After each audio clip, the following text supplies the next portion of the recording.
welcome back to Cranked and Ranked. We did a little break once again, but we are back in full effect and ready to entertain you with some ranking goodness. And this one is a very special episode. But before we get there, if this is your first time either listening or watching Cranked and Ranked, first, welcome. Second, we are a podcast / YouTube show where we rank artist discographies most of the time and then other kinds of things as well. It's all about listening to shit and then putting them in some kind of order and having a really long discussion about it. And everybody has a great time. As usual, I'm your host, Old Head. With me, as always, Mr. Eddie Sparxx. Yo. Hey. Actually, I like that one. That was simple but effective. And nice. So, as I was saying, this is a special episode, especially for the special man, Special Eddie, Special Sparxx. I don't know. I'm just started. It sounded like I was saying special a lot, but you could argue that I'm special. you definitely could. This was all Eddie's idea because if you've been listening or watching for a while, you know that on almost every episode, Eddie brings up one of the Grand Theft Auto video games, mostly because, you know, he's of that age where a lot of his musical taste started to become shaped because of the music included on some of those games. And so they're very important to the conversation. And so we're constantly bringing it up. And he brought up to me, you know, we should rank the radio stations that are in GTA San Andreas. And I immediately went, that sounds like a fun idea, but I need to get to know the game and I need to hear these stations. And so on my end, I downloaded the mobile version of GTA San Andreas on my iPhone. And Eddie sent me over the files of like each one of the radio stations. And I've spent the last 2 weeks, I get 3 really, I think, not only listening to the music, but also trying to get to know the game and realizing that video games are not for me.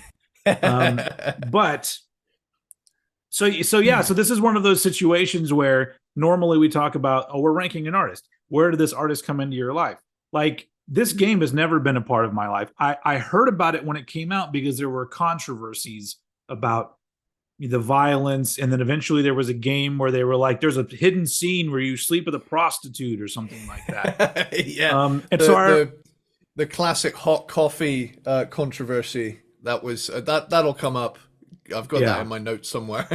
I'll bring that up. And that was around the time that there was they were really pushing the edges of what you could get away with on video games. I remember I had some friends, and I don't know if they still work for video game companies now, but back in the early 2000s, they worked for GA Sports.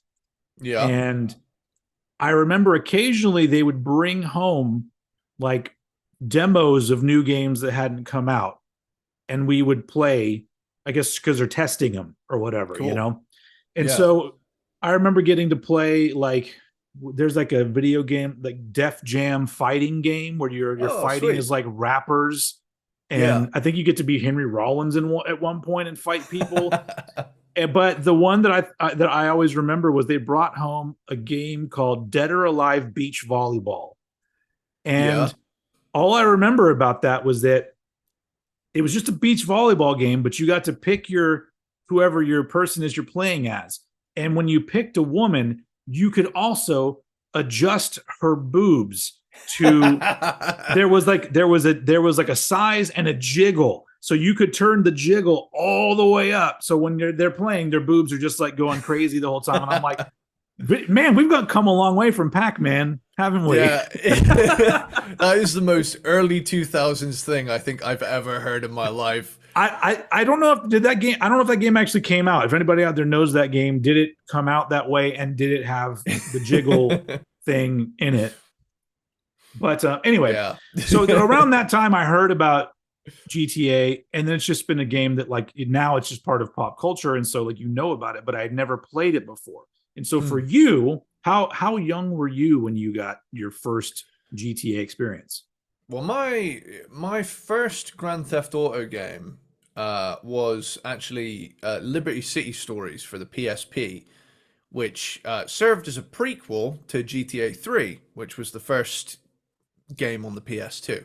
Like Mhm. the cool thing about that whole era is that they all interlink. There's one long story, even though the games kind of they weren't released chronologically. You know, like Yeah.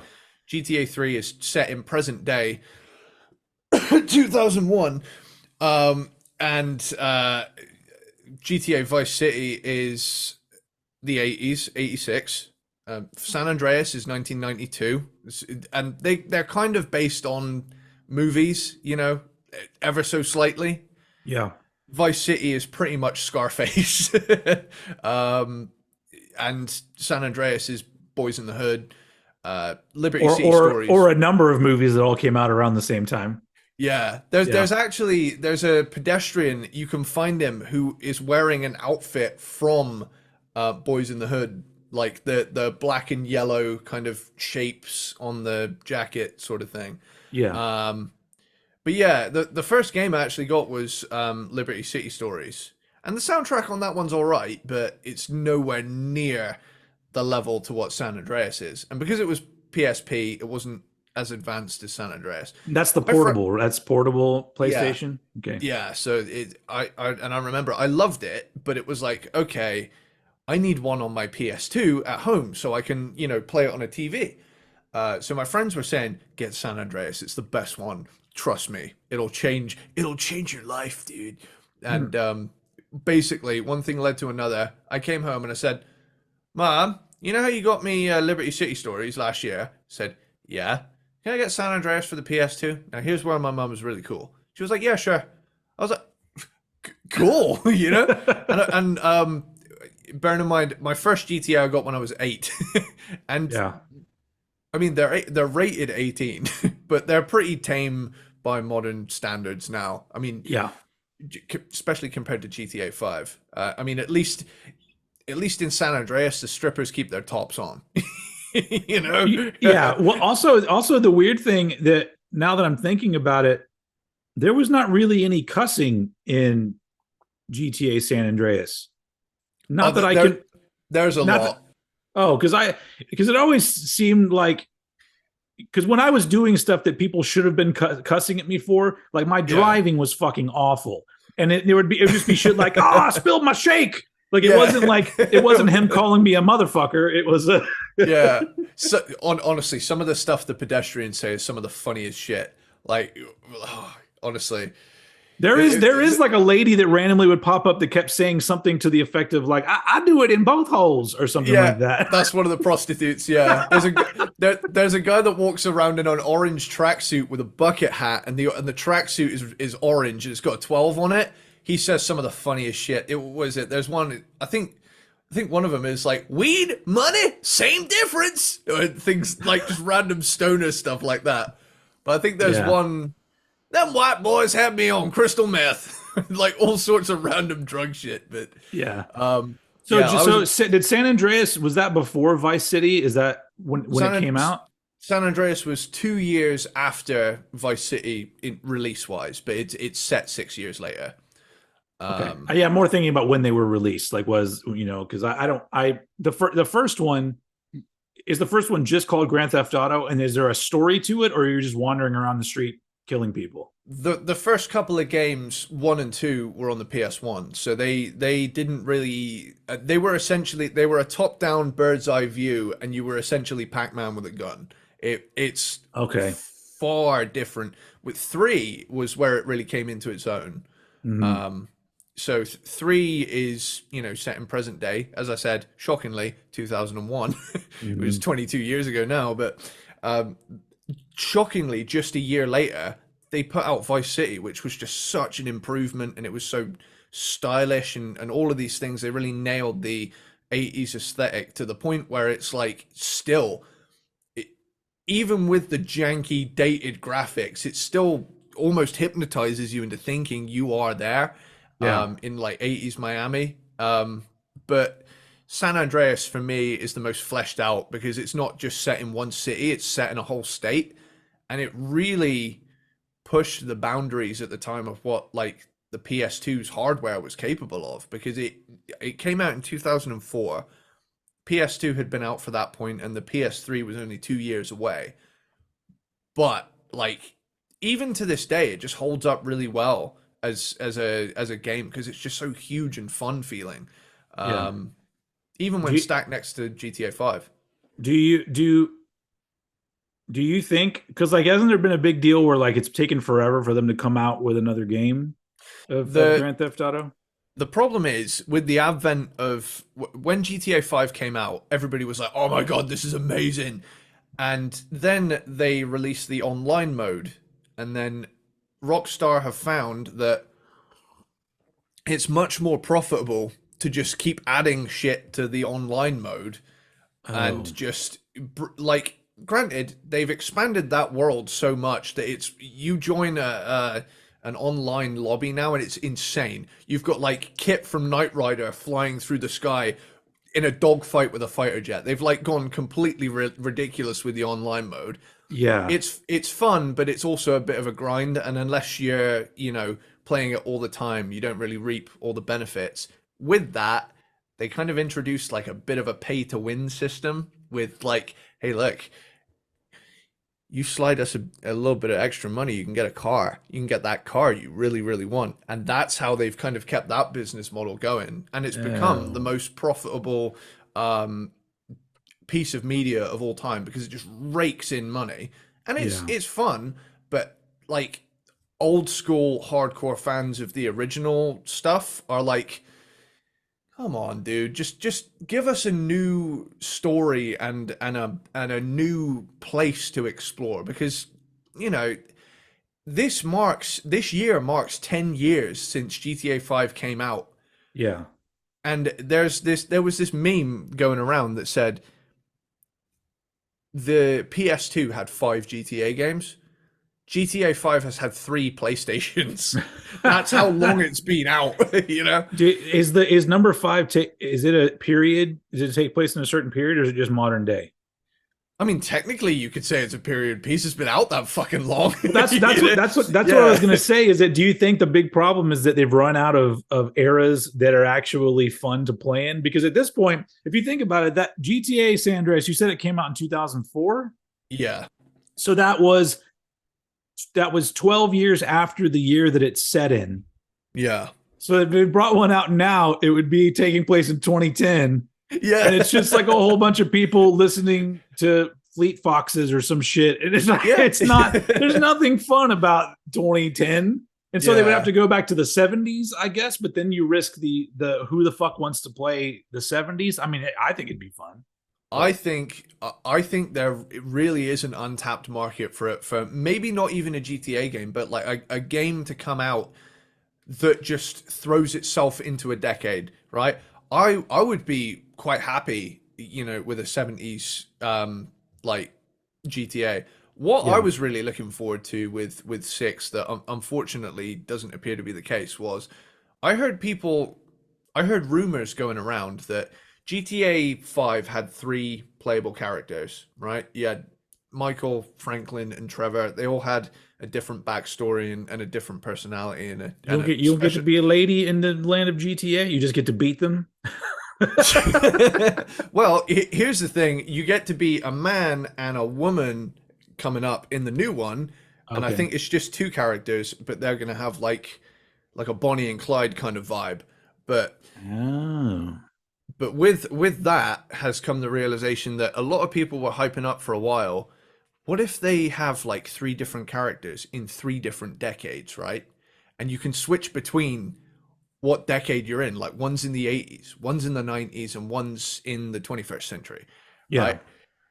I thought that could be really a really cool game idea, right? I'm not even fussed about patenting that, right? Someone out there, if you're listening, make that fucking game, because I want it. But all in all, I mean, they have to put out a trailer or something this year for GTA 6, because they had all those leaks last year come out of like gameplay test footage. So people have seen what Oh. the game looks like. So it looks good. Yeah. Um, I'm just hoping that um, I don't have to wait until I have a pension to be able to play it, you know?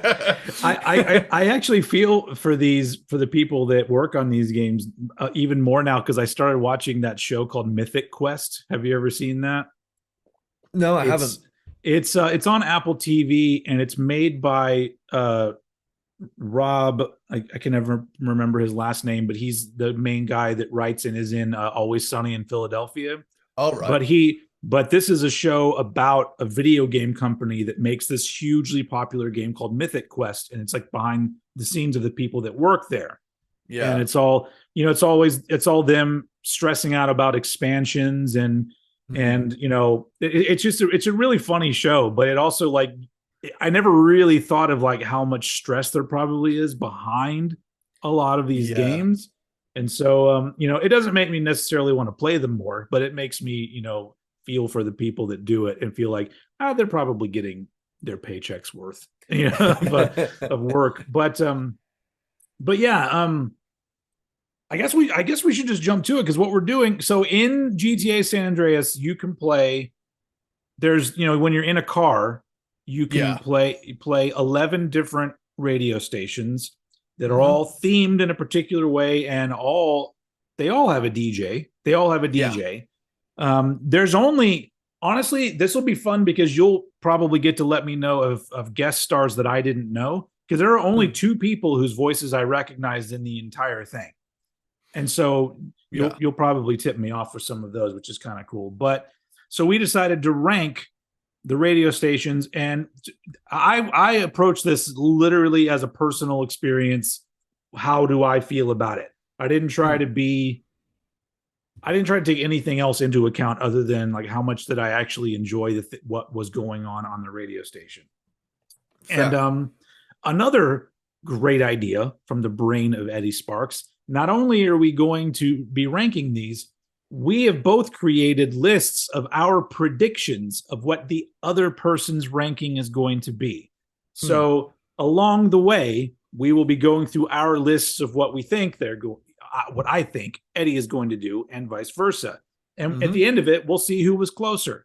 Um, I have there's a weird part of me that thinks we're all going to be kind of close. We're both going to be kind of close because I think we know each other well enough. Yeah. I feel like we've got to a stage now where, like, generally speaking, when we do an episode, I found there's usually like one album that you have either high or low that like surprises me, Yeah. and the rest of it's kind of like I'm maybe like one or two places off, Mhm. and then a lot of the time we match on our number one. This But probably won't be any different, yeah. but we'll see. So yeah, so the 11 radio stations, and just to give a little bit of a background, like I said, I downloaded the game, and it's really hard for me to control. I tried all three different types of controllers for walking and driving and whatnot, and I never got good. If I tried to fight somebody, it was just me swinging at random shit or shooting randomly. And if when I was driving, there were some days that I would be getting in a car and within 30 seconds the car would blow up because I had just fucked it all and running into everything. But eventually, like I guess I probably completed maybe 10 or so missions, maybe.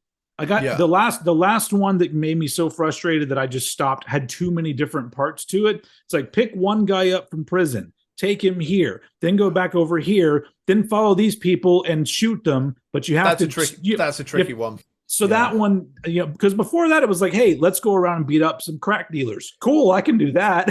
I That's will, I easy will, enough.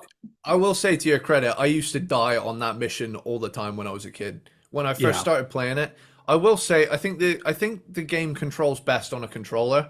Playing on a phone does have its limitations. The touch screen controls can be a tad janky if you're in a certain type of situation. Well, yeah, Um, sometimes I would find I'd move my thumb too far up or something, and then all of a sudden the stick was gone. And so, yeah, there was that too. Yeah, so unless you're like me, who has probably, and this is no exaggeration, spent a solid 365 straight days of their Yeah. 25-year life going on now I have easily played a full year of that game. There Okay. is no doubt in my Yeah. So, I mind. mean, I've said this before, but maybe this is a good episode to throw it out there for whoever's watching. If anyone has an old PS2, because that's what Eddie says is the best to play this game on is the PS2. Or So, the original PC version, but the PS2 has the best atmosphere. okay. If anyone has an old PS2 that they would like to send me, oldheadpodcast@gmail.com. And then you don't even have to send me the game. I'll get a copy of the game for myself. It's just the hardware that's, it's pricey. But then I'll give it the actual go, as it was intended, and see what I think from there. But as I was surprised at how fun the game was just on the mobile version, though, because the story was fun from a nostalgic viewpoint because the characters were all, I was like, oh man, I've seen all these movies that, that it seems like it comes right out of. And then I also really enjoyed the fact that it is a game where you can just cause all kinds of trouble. And occasionally the cops will show up. There have been times where I've just been running over pedestrians and then the cops show up and then I just mow down the cops with a machine gun and then I get in the cop car and I drive away. And I'm like, all right, that part alone is pretty fun. But I just love the fact that to put my gameplay in a nutshell, it would be me like getting into somebody's car and it's all like, fool, I'm taking this car, and you knock them out of the car, you get into the car, and then I don't take immediately this personal, you getting jacked. and then I immediately run into a wall and I can't get out, and the guy whose car I stole is coming up to the car. Like that was my gameplay experience for the most part. And I told you about that one part where I went to the gym and the guy, the gym instructor was like, "You're a joke," and so I beat that guy to death. And then there was a guy in a ring, and I jumped into the ring and I beat that guy to death. And then I went over and did some reps. Yeah. Oh man, like that warms my heart, because like that's exactly the kind of carefree stuff that I did when I first picked it up. Like I didn't always do the missions. I was like, look at all this illegal shit that I get put in jail for in real life. I can do whatever the hell I want. Yeah. I have to admit though, I had an easier time whenever I stole motorcycles. I don't know why I was able to drive those better than cars. But anyway, all right. But without further ado, if you're playing your bingo cards, yeah, we're 25 minutes in now. Yeah. Well, we've been staying on topic though, just talking about the game. But now let's rank the radio stations. Yes. And so it's 11 different stations that we're going to be ranking from our least favorite to our most favorite. And I usually throw it over to Eddie first. But what I'm going to do first is I'm going to give my prediction of Eddie's number 11. Can I just say, real quick, before you do that, I have a disclaimer. Okay. My ranking criteria this week will be a combination of how much I enjoy the music of the radio station and how well it sets the tone for certain areas of the game's world. Oh, my ranking is not, because mine is just on the content of the station. Fair. so that right off the bat, my number 11 might be completely wrong then. Okay.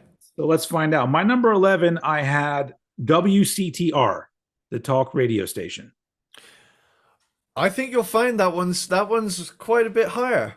Okay. Well, I'm going to put an X there. I got that one wrong. My number 11 is wrong. So what is your number 11 radio station? My number 11 radio station is, I want to say, I like all the radio stations, but one has to go at the bottom, and it's the one I've listened to the least over the years because I feel as though a lot of the other stations set a better tone. And really, I only actually like about half the songs on here, enough to go out of my way to listen to them. Mine is KJAR West.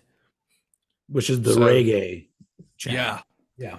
The reggae channel. And to be honest, it's just down to the fact that I think a lot of the radio stations in this game, there's maybe like one or two small sections of the game's map where I'd be like, I feel inclined to put this on.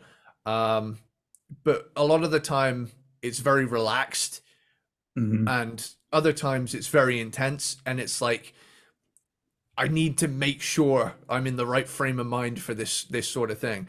And it's a genre that I haven't spent a lot of time with. So some of it is like I say, music to my ears, and some of it I'm like kind of this feels far out of my comfort zone, and I need to kind of spend some time with it.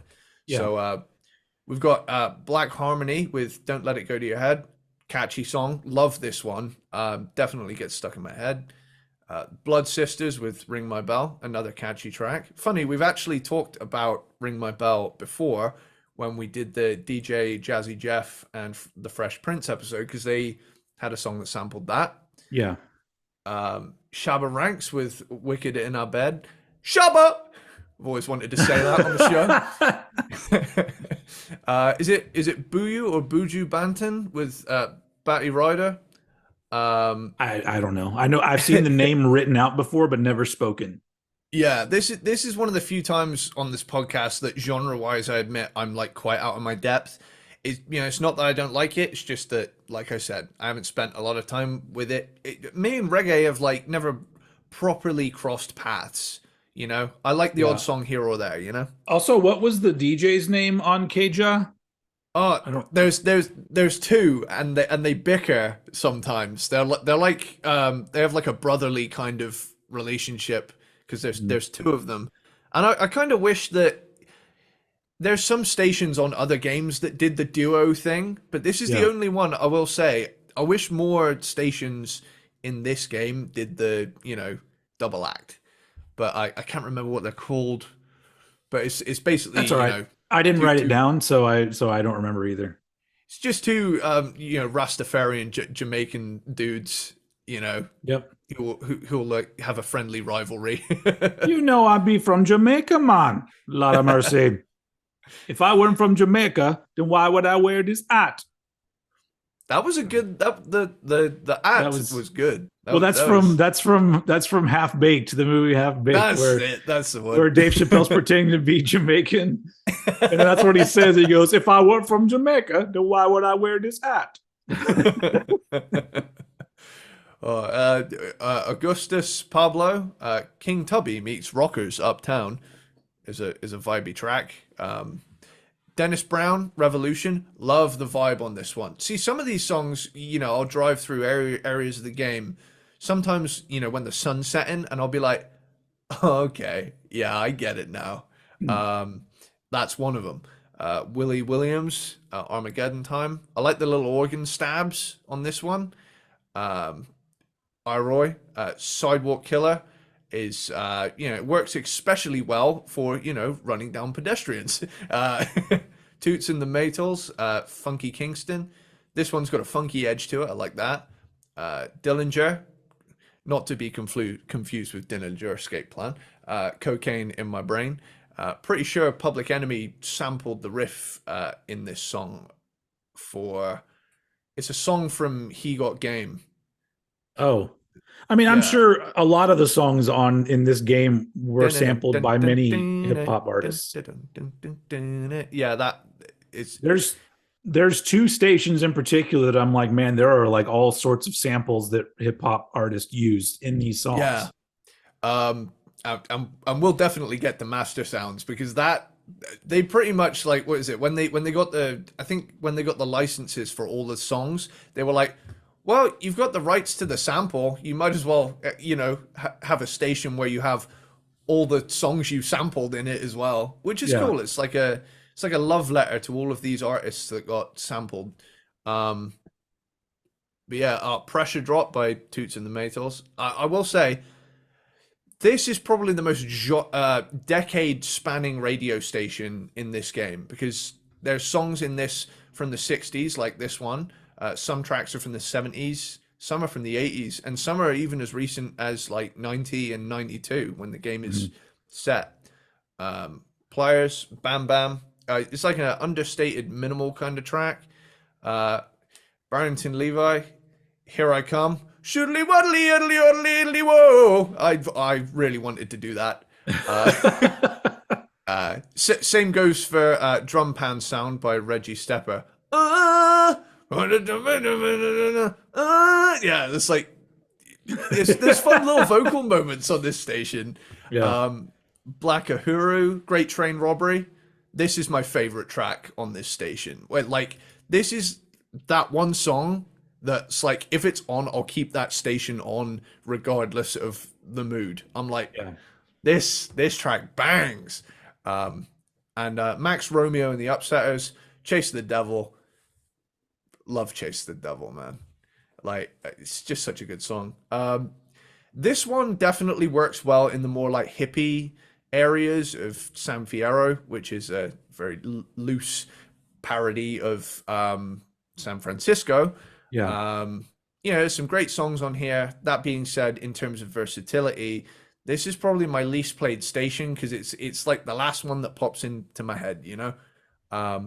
With that, KJ West, still enjoy a solid half of it to the level where I would seek out the songs. Yeah. Cool. Okay. So now it's on to your prediction. What is your prediction of what is my number 11 radio station? Oh God, I'm really gonna have to think about this one, considering there's a country station. So my number 11. I was like, think about your choice before you do it. Oh God, now you've got me second guessing myself. Sorry, I didn't mean to do that. It's okay. It's fuck it. I'm gonna double down and say number 11. Your number 11 is K Rose. No, it is not. Damn. Okay. And it's only because my number 11 is WCTR, the talk radio station, and it's only because, well, two reasons. Number one, I was wanting to listen to music, and this was just people talking. Number two, a lot of it is like, when you go see like an improv group and they do like a parody of something and it's only slightly funny. Yeah. It's like an entire hour of only slightly funny things. Oh yeah, you're right. Yeah, and then it's like double the length. And they have all the people on there from talk radio, the conspiracy guy, the sports guy, the relationship advice lady, like all those things are on there. But none of it is, some of it was slightly amusing, but most of it I'm just like, can we like fucking move on? I'll just play a goddamn song. It's the radio. Fair. So that's, I don't have a lot to like really say about it because for the most part, I just, it wasn't what I was going. I don't, most of the time I don't get into a car and play talking. I do listen to some podcasts and talk radio stuff, but when I get into a car, most of the time I'm turning on music. That's just how I feel about driving. That's fair. I will say there are certain shows on there that as you progress through the game, certain characters that you meet will appear on some of the shows.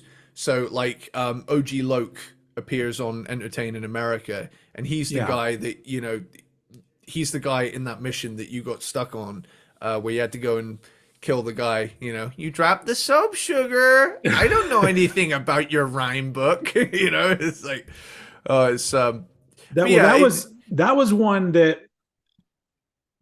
that we did. Was that where I died? Was that one where he thought the guy stole his rhymes? I think it's the one after that I got. I don't remember now because I remember that part. I remember getting to the house and doing whatever we needed to do and dropping that guy back off. Anyway, I don't know. It's all jumbled in my head right now. I do. The funny thing is at one point it sent me to go like get clothes. And I didn't know what kind of clothes to get, and I kept hitting buttons, not knowing what I was doing. So I walked out of there with like a green do-rag and then like a Batman mask or something. It was like a mask, and I didn't know how to get rid of it. So I just went, all right, this is going to be my look for the rest of the game. Oh, I love that. I'll tell you what I used to do. What is it? When I first found out, I'm a member of Grove Street, I need to wear green. I said to myself, I'm going to be the greenest of the fucking green. So I went into, what's it called? Binco, is the clothes shop. I went in there and I bought green shoes, green jeans, green hoodie, green do-rag on my face, green do-rag on my head. And I was just like, look how fucking green I am.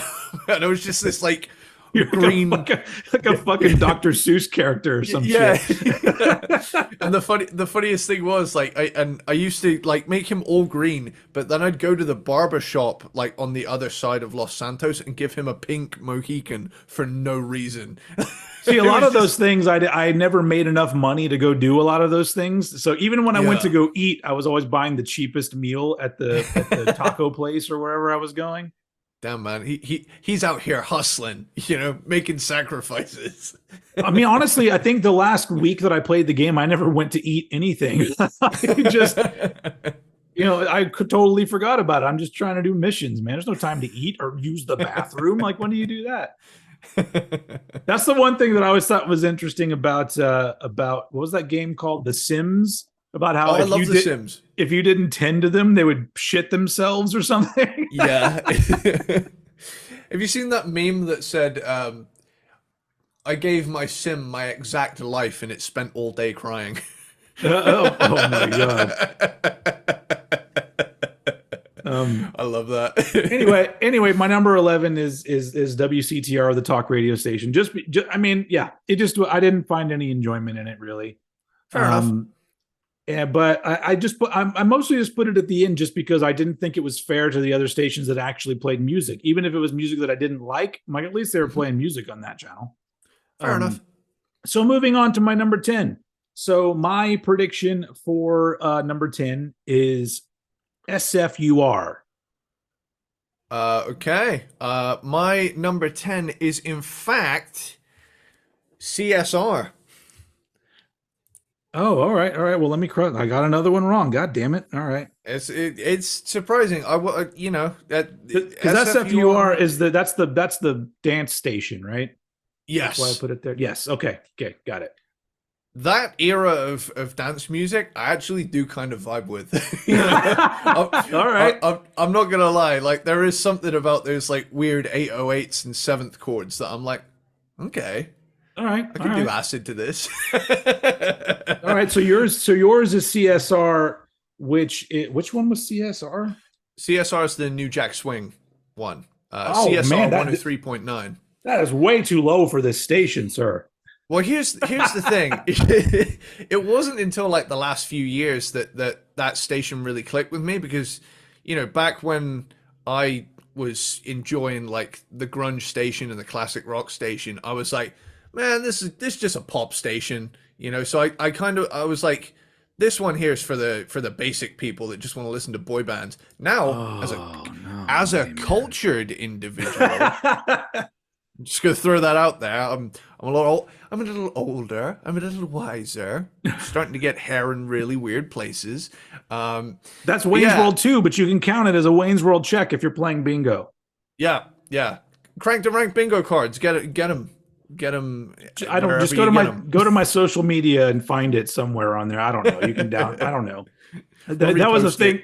I totally just if there's enough of a calling for it, I'll throw them up somewhere again. Hell yeah.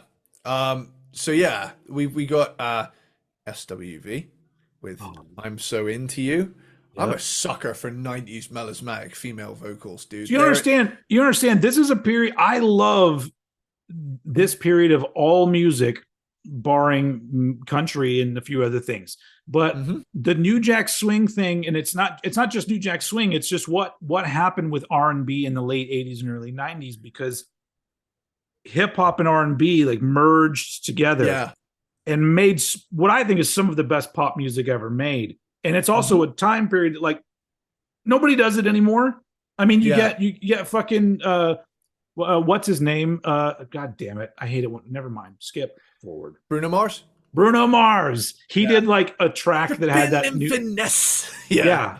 It don't make no sense. Like that's but for the most part, that sound is dead. And I'm just like, why? That shit is a jam. No matter what song it is, when that sound kicks in, I'm just like, this is the shit right here, man. Like, and here's the thing, right? This is my number 10. I still fucking love it. This is like, here's the thing, right? So SWV, I'm So Into You. Yep. As I said, I'm a sucker for that 90s, female vocal. It's just so smooth and sexy sounding. I fucking love it. Soul to Soul, Keep on Moving. Do you know Love what me SWV some. stands for? I knew it and I have forgotten. Sisters with Voices. That's there. There it is. Yep. I forgot. Is that a parody of NWA, or at least like a nod to it? Maybe. Not that I know of. Hmm. I think there were just a lot of R&B and hip hop acts that had initials, and I think they were just another one. I Yeah, do. You know. TLC doesn't actually mean Tender Love and Care or the Learning Channel. It Hmm. means T-Boz, Left Eye, and Chili.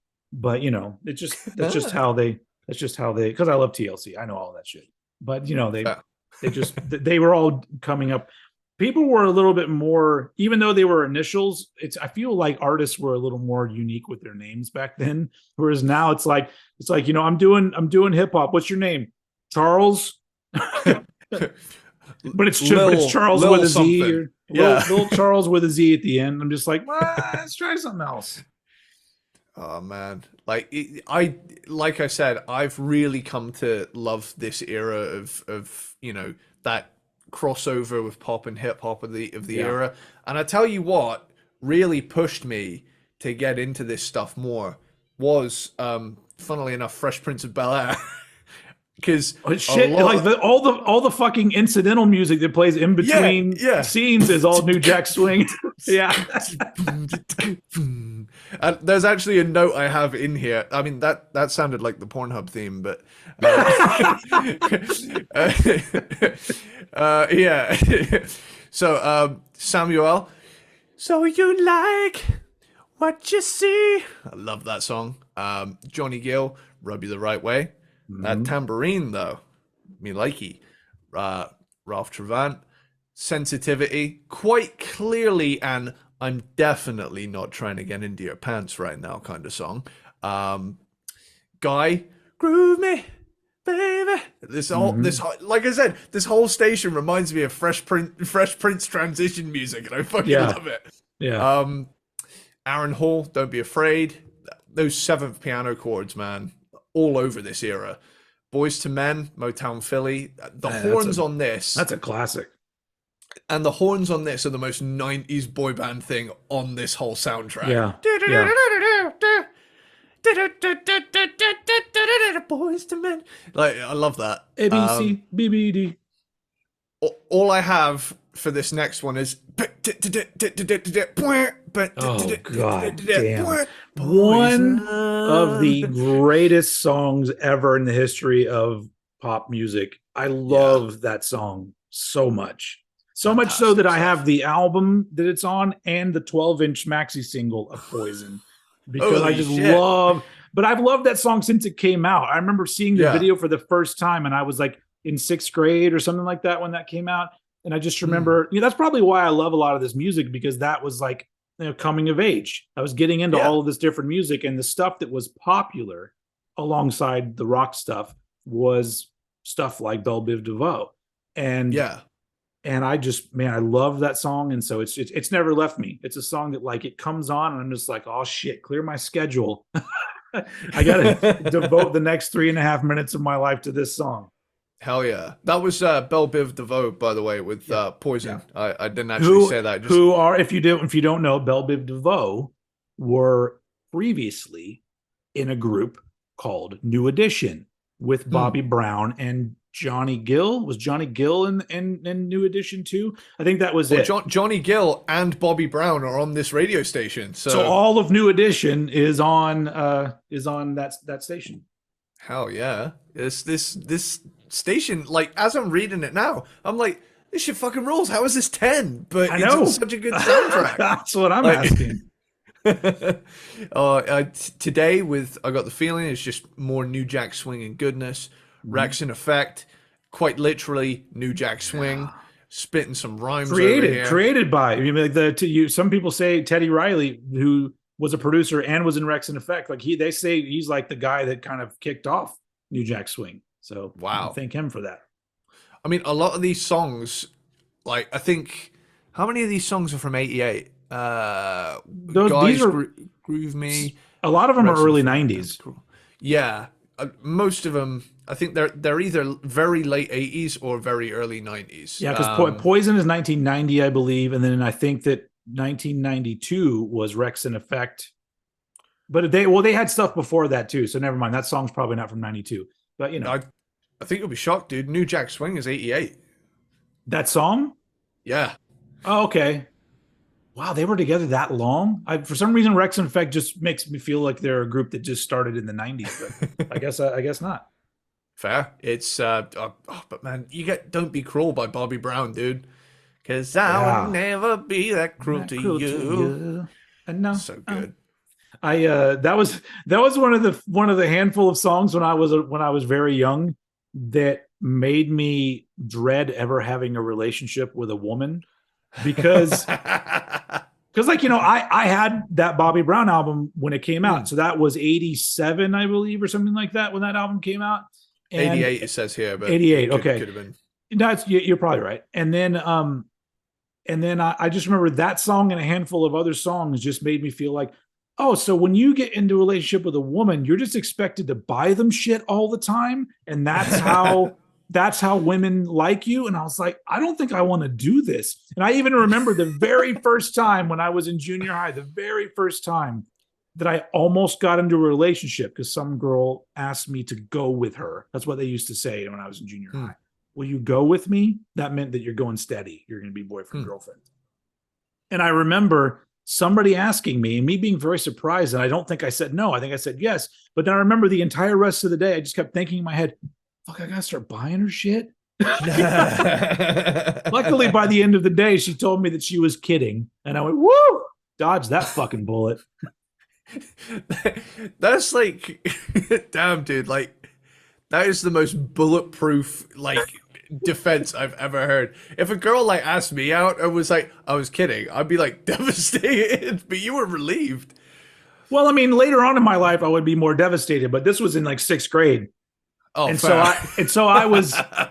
I had no money for it. And not only that, I don't think I was really into whoever it was. I don't even remember who it was. And so therefore she didn't leave that much of an impression on me, but I do remember the worry in my head and thinking of lyrics like from Bobby Brown, where it was like, I bought your diamonds, even gave you pearls. I took you for a cruise all around the world. And it still wasn't good enough.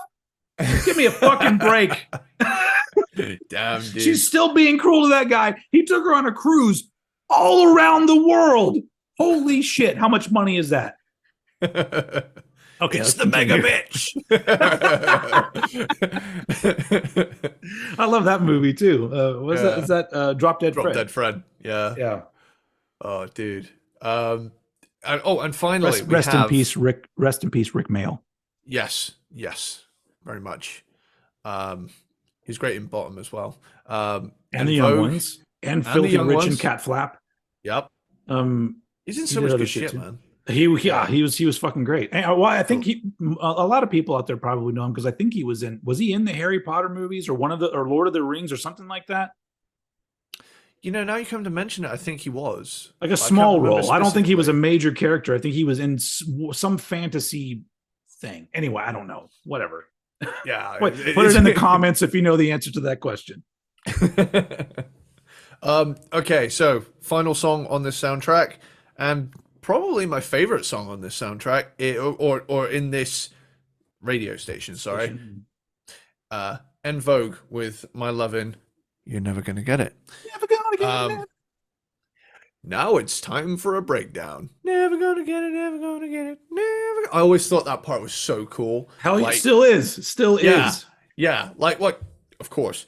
However, I remember hearing it for the first time and being like, oh my God, this fucking rules. Yeah. Like, just bopping along to it because I was like, oh, this sounds kind of sexy, but it also sounds kind of gangster. And then I was do you want to know like how badass well, I guess what probably wasn't them, but the songwriters were in Vogue, is that the basic beat of Never Gonna Get It is literally the exact same beat from a single they released from their previous album. They just wrote an entirely new song on top of the beat because they just liked it that much. Wow. So they had 2 hit songs with the exact same beat on the bottom of it. And I'm just so like, I was going to say, so what you're saying is Metallica could effectively just re-release Enter Sandman with different lyrics. Yeah, just keep like the bass line and the drum beat, and then just write new guitar along. I don't know how you would do that, but you know what I'm saying.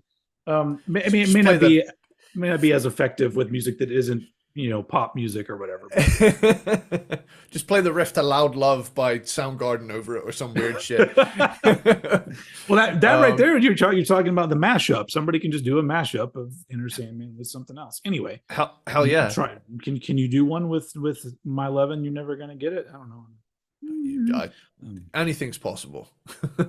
And I'm just going to throw this out there. Nobody cares about my opinion about this particular thing, but it doesn't count as a mashup if you have to edit the pitch or the speed. The art of the mashup is finding two things that somehow fit together without you really having to do much editing at all. That is a good mashup.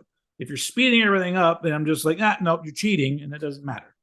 I still think the best mashup I've ever heard, and I think it was by a guy called Wax Audio, and it was Sad But True, but with the vocals from Superstitious by Stevie Wonder, and they'd kept the horns in there as well. I think I've heard that. It was really good.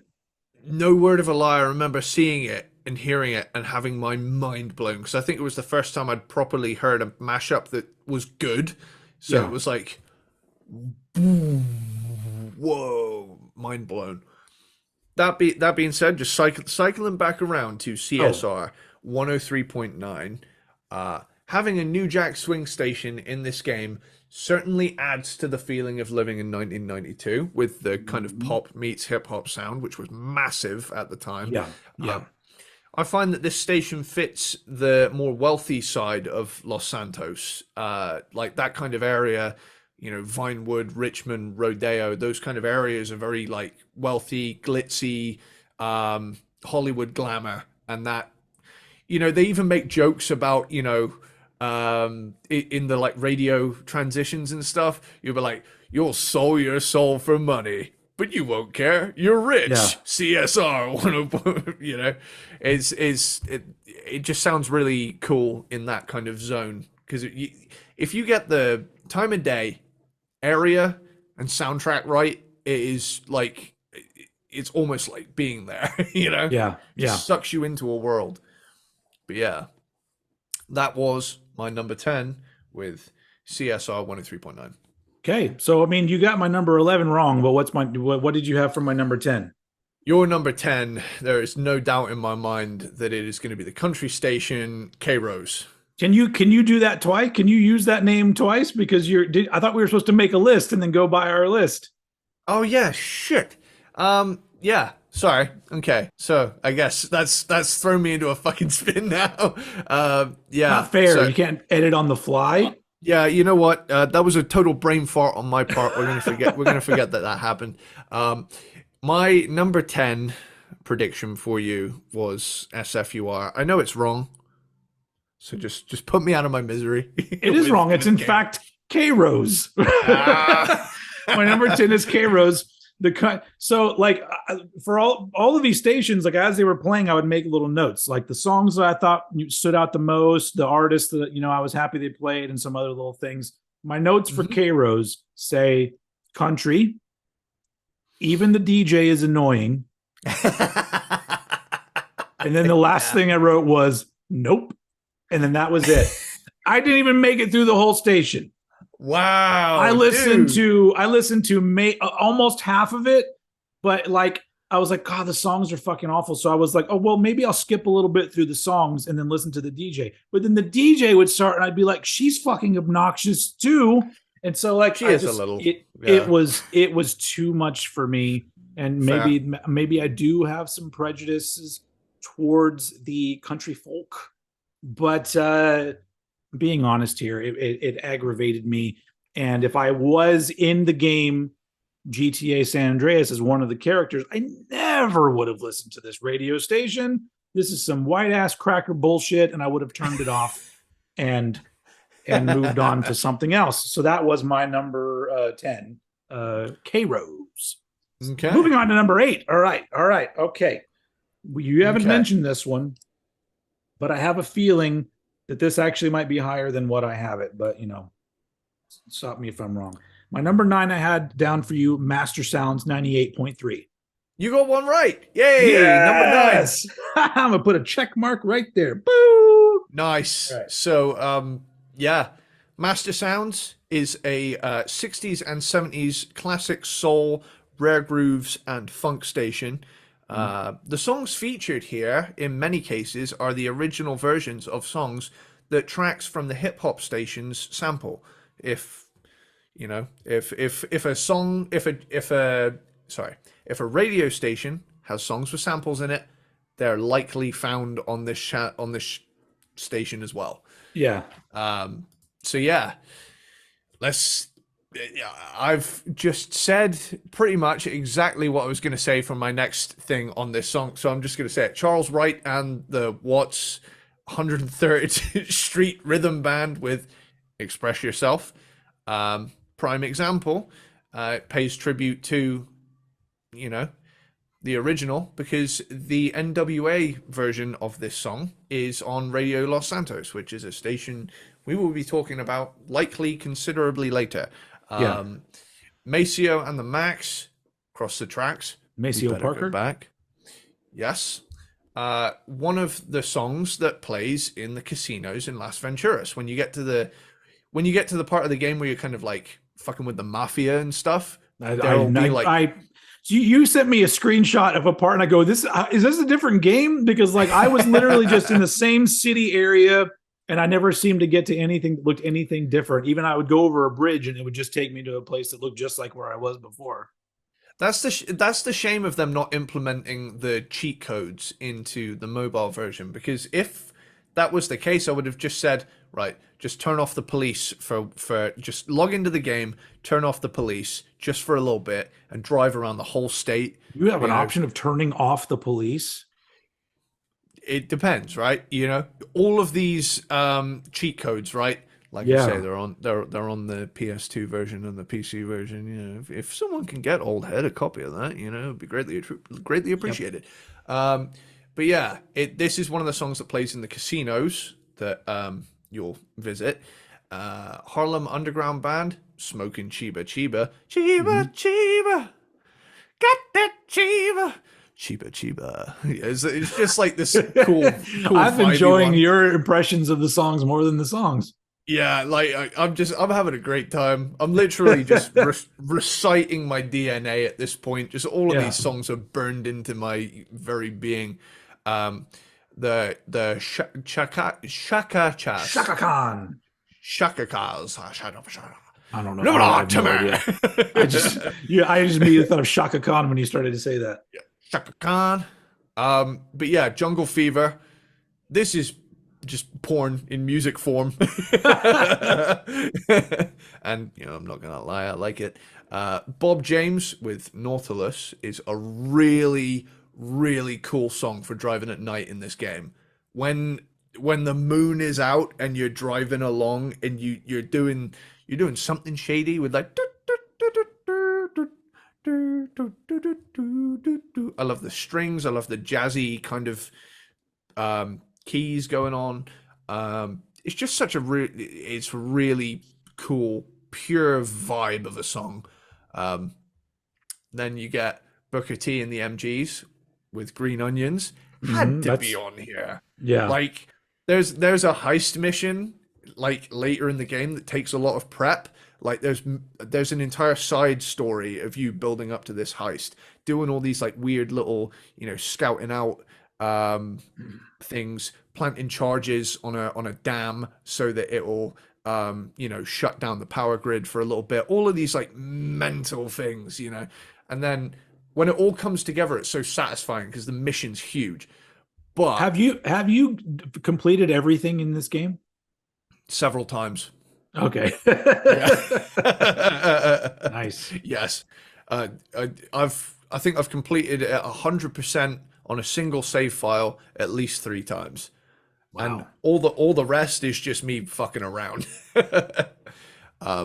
Honestly, if you added it up, I've probably done everything in the game at least 100 times.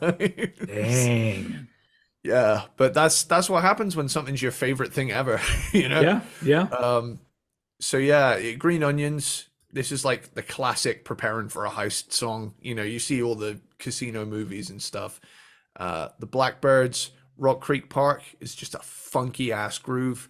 Bobby Bird, Hot Pants, I'm coming, I'm coming, I'm coming. I think this guy's coming. Um, A lot. yes, everywhere. Put your pants back on, Jesus. James Brown with Funky President. This also plays in the casinos, and it also is this the one? Is this the one that's sampled in En Vogue, or is it the other one? Is it the other James Brown song on here? Oh, I don't remember right now, right off the top of my Uh, head. I think Funky President plays in the casinos. Lynn Collins, rock me again and again and again and again and again and again. Pure earworm. I only have to hear that hook once and it's in my head for a week. Maceo and the Max, Soul Power 74, some saxy vibage. Bobby Bird, I Know You Got Soul. I love that this station exists, man. It's a total love letter. Which Sampled in is a song by Mordred, actually. really no It way. is. There's a song by Mordred where they actually play that segment where he's like, "I know you got soul. If you didn't, you wouldn't be in here." That plays in the song. Wow. Because Mordred has a DJ guy in it, I and need to listen to more Mordred, man. oh Jesus fuck yeah, Christ. you do. Yeah, Yeah. What? especially I, well, they've got four total albums. mhm. Um, we should rank them. Maybe we should rank Mordred. Maybe put that on the list to rank Mordred. I know that big song they've got that has that Billy Squire sample in it. Yeah, falling away. Falling Away, that's the one. Love Yeah, that. killer song. Yeah. Um, James Brown with the payback, the big payback. Hi. I've always wanted to do a James Brown on here as well.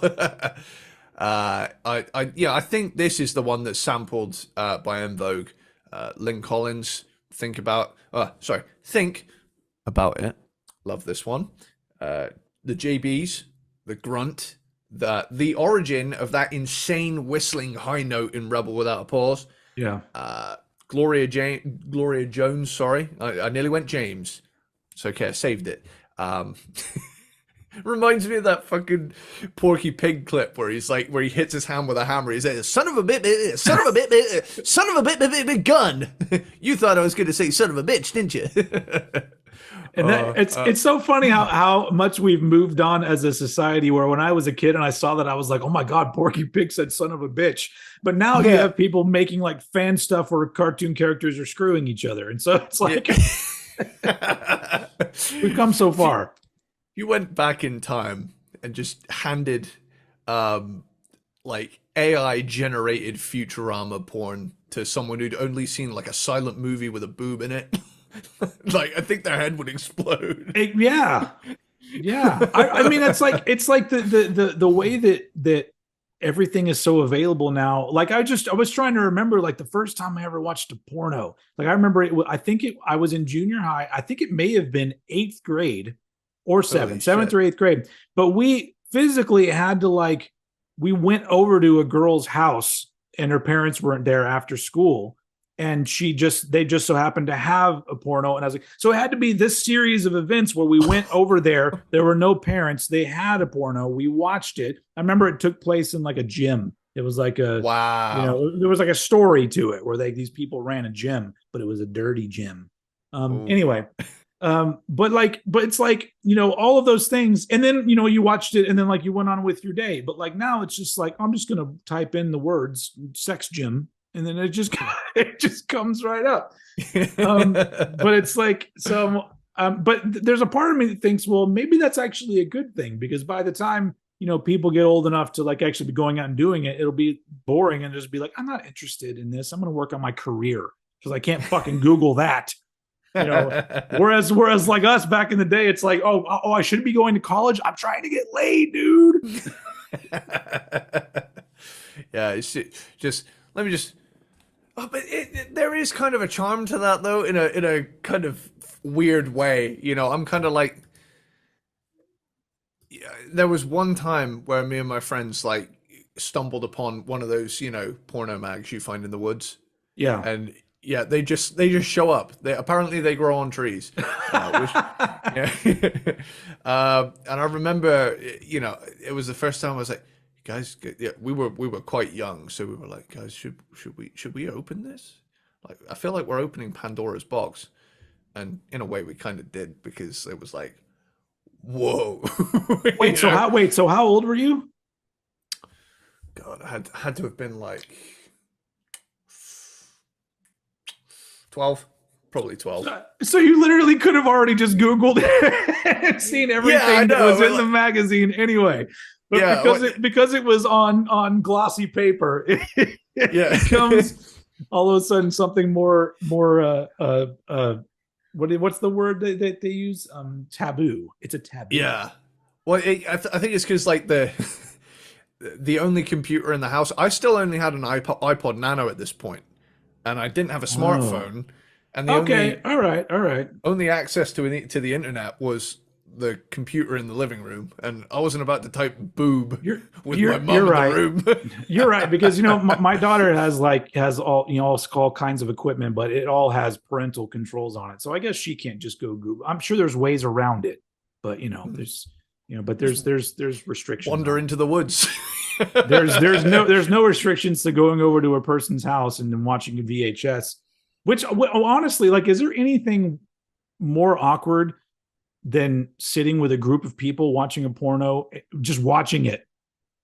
Like I've done that several times in my life, because I remember even when I was older, I had a group of friends that for some reason just like to pop on a porno, and it's just like it's like 8 dudes, and we're all just like drinking beer, like watching this. I'm like, this seems weird, because Yeah. it's not going to lead anywhere, because I'm not attracted to any of you guys.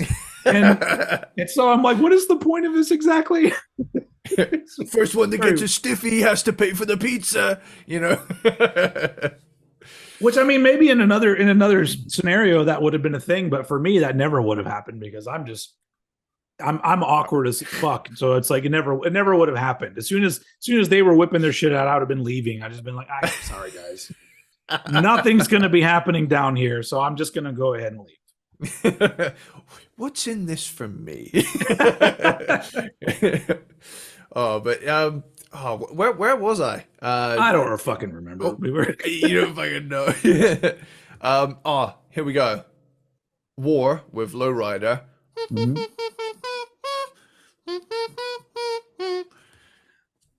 I mean, it's who doesn't know that song? Yeah, it's oh yeah. Did I skip over? Holy shit, I did. Did you? Yeah, I did, because I was gonna talk about Gloria Jones's original version of Tainted Love. A lot of people I've found, like a lot of people actually think the soft cell version is the original nowadays. Like they're here, oh, that's that song from the 80s. It's like, Well, no. Not only that, you probably already knew this, but in the soft cell version of Tainted Love, there's a section where they actually cover a completely different song as well. They do that part where he goes into the where did our love go? He goes into that part, which is like a totally different song, and just in the middle of Tainted Love. And I always thought that was kind of interesting. But really, like when you've created a song that's so iconically of a time, the original doesn't matter anymore. Like, congrats to whoever originally wrote that song, but Soft Cell perfected it. So I will say though, like, I gotta be honest, I actually prefer the original version, which sounds like sacrilege coming from someone who loves the 80s so much, but there's just something about this, like, old school, with the female backing vocals. And it is like good. The upbeat feel of it is a bit different to the more, like, seedy, dark, synthy kind of thing going on. Yeah. But yeah, Sir Joe Quarterman and Free Soul, I got so much trouble in my mind. He has so much trouble in his mind. Yep. This is a great station, but it's one I have to be in the mood for. Like all my low picks. They're all great, but they're not my go-tos. Yeah. Cool. Okay. Cool. So moving on to my number 9, what is your prediction for my number 9 radio station? My prediction for your number 9 radio station is Keja West. KJA West. You are correct. My number 9 is KJA West, the reggae station where the majority of it, half of it, I felt pretty much the same way I felt about the country station. I can't, a lot of the music is just so bad that I just can't get into it. But there are those random sort of classic tunes that are so have their own character that I don't even equate them with reggae. I just equate them with pop music, you know. But for the most part, this is music that just like the whole vibe of it, I don't want to hear this. It's not, it doesn't have, it's almost like the groove is not right. Like I like a certain kind of groove, but it's like I want a groove that makes my head do this. But reggae, it's almost like you're supposed to do this. Yeah. And I don't want to do that because I look weird. For those of you in the podcast world, just know that I did something weird. So yeah, there was nothing that stood out or I really liked this. And probably my number one reason for putting it this low is also that none of this music is music that I think of when I think of 1992. I didn't know anybody that was listening to reggae, and I never heard any reggae in 19. That was just like a completely, that was like, it was like country, although there was popular country around in the early 90s. So that even has more of a place in 1992 than reggae, you know? So, yeah. I mean, it's not just reggae. It has the surrounding. I don't know the terms, you know, dub music or whatever, you know. But yeah. Anyway, I didn't really enjoy it that much. I don't even remember the DJs on it. I just it was another one of those that like I kind of struggled to get through, and but at least they had a couple tracks that I dug, which is a lot more than the country station. So I ended up putting it at number 9. Well, that's awesome because I now have a point. You have a point. We both have 1 point. Actually, my number 8, I'm going to go ahead and cross this off because I had put KJA West as my number 8 for you. So I'm going to X that out. Okay. So what actually is your number 8? Well, my number 8 is Bounce FM. Oh my God. So here's the thing. This is you put, okay, go ahead. Hear me out, right? This is where we transfer from have to be in the mood for to could put on at any time. Yeah. Because I straight up fucking love this station, you know? Same here. Yeah. All of the songs, like damn near, like I would say 90% of the songs, I'd be delighted to hear them at any time of the day ever. So, you know, for those who don't know, this is a 70s / mostly 80s funk station. Well, actually, I think it's kind of 50-50. Yeah, it seemed like it was half and half. Yeah, it's kind of half and half, actually. But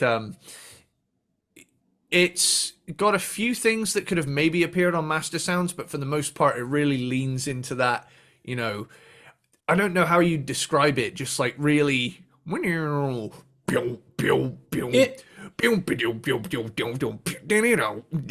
sort of it's hip hop funk, like it's just a fucking giant party is what it is. Yeah. Party ships crash landed. I love the DJ as well. He's just so fun. The whole thing is a giant party, like you say. Daz Band with Let It Whip, great song. Let It Whip. So that is actually a song that randomly gets stuck in my head, and I will not even have heard it. That's like baby. I'll just be doing dishes and but whip it, baby, whip it, right? And I'm just like, why is this in my head now? Yeah. Honestly, if it wasn't for the fact that some of these stations have like a childhood nostalgia thing, this could crack the top 5. Yeah. But like Fatback Band, Yum Yum, give me some. The bass groove on this gives me the riff face. Like that's the thing with so much of this, you get the stank face. Like, Dude, that's the face I want to make. I don't want to do this. You don't want wiggly shoulders. You want head bopping. No, you know? None of that. No wiggly shoulders for me.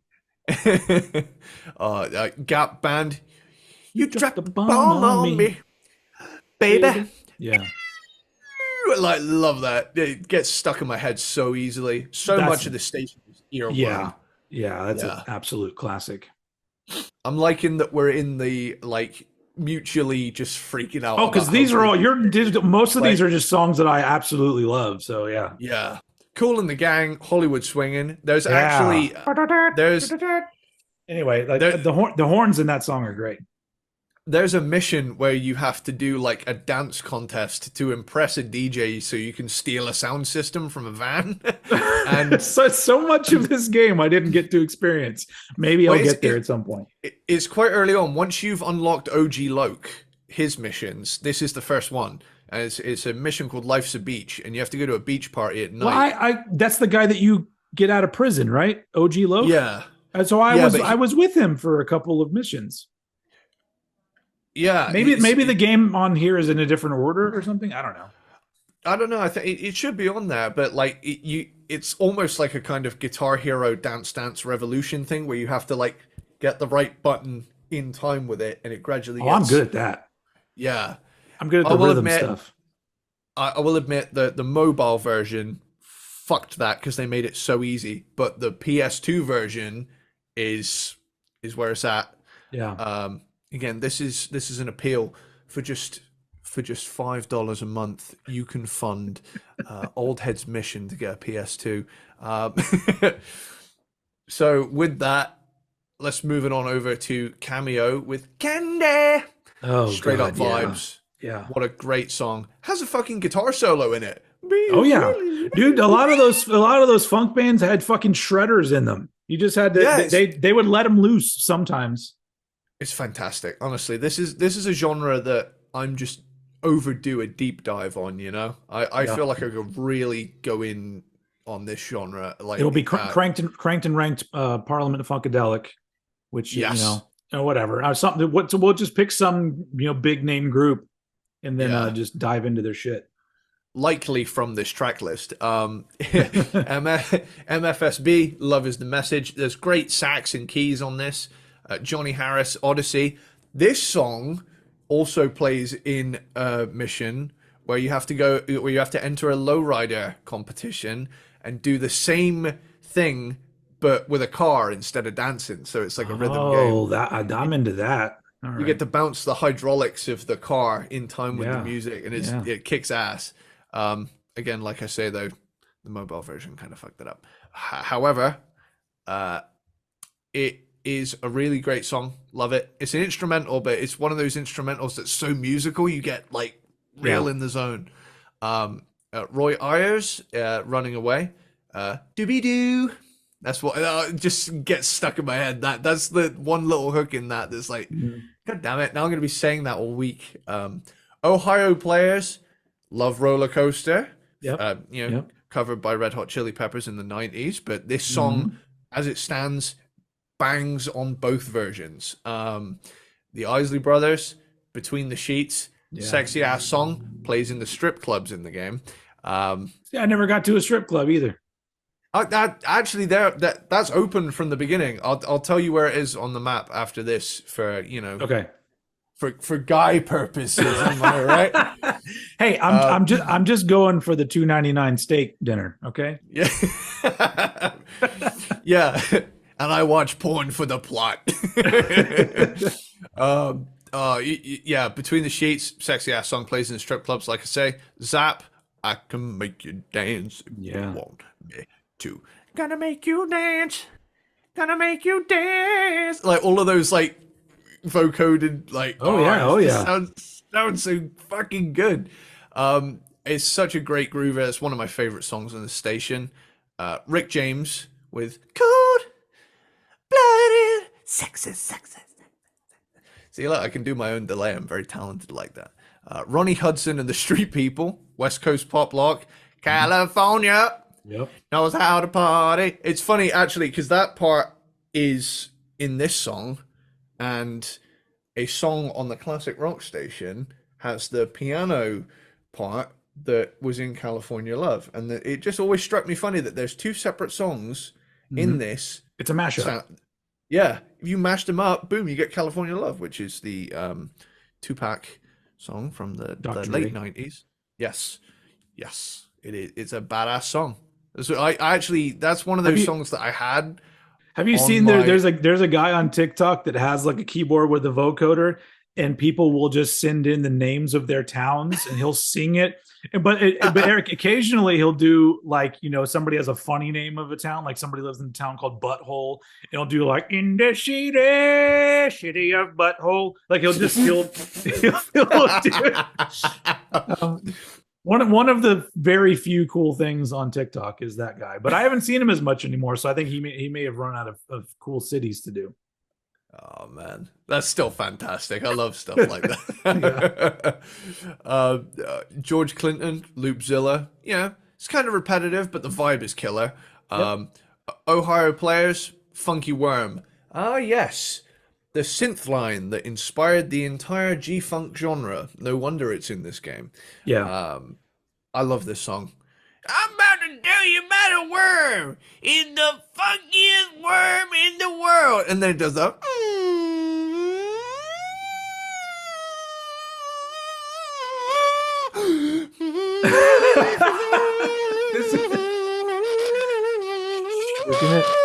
we're gonna get the copyright strike.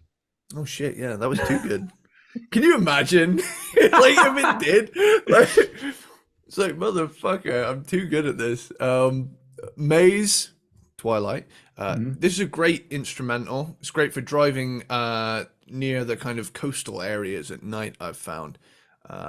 Lakeside, fantastic voyage. Come along and ride on a fantastic voyage. Love that. It fits Sampled by this. Coolio. Yes. And honestly, this station works all over Los Santos, whether you're in the ghetto or the wealthy zones. It's just a good party. It's a great party mix. Like, and it knows it.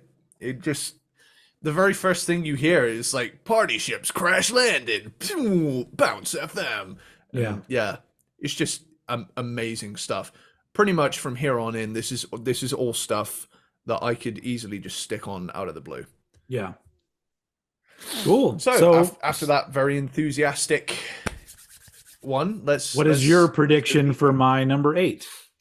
My prediction for your number 8 is Master Sounds 98.3. Nope, you are incorrect.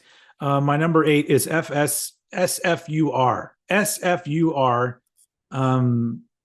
hosted by Hans Oberlander. So it's I am a lonely DJ. It's just fucking house music, or what I wrote down here, music for the fitting room at a mall clothing store. That is what it is. It's very repetitive at a certain point. Like because if it's shit that I just wasn't vibing on, I would skip forward 30 seconds in the song or whatever. But at some point I was just letting it play, and I'm just like, is this been the same song for 20 minutes? Because that's what it fucking sounds like. And also I started to think to myself, who the fuck listens to this music? Because I know this music existed back in the early 90s, but my only connection with this music is like Club MTV, like the dance show where like people would just be dancing for 30 minutes to random music. But outside of that, I'm all like, would you actually put this music on, like, for real? Because it's like that. It really does seem like you're just trying on trousers at a store, and that's the music that's playing. I said trousers like I'm from the UK. Over here, we call them pants. We call them pants over here. But trousers just sounds better.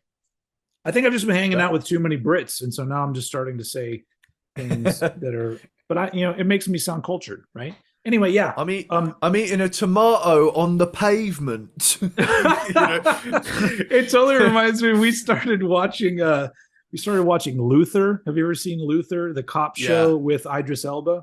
Yeah. And I really like the show, but it takes itself very seriously.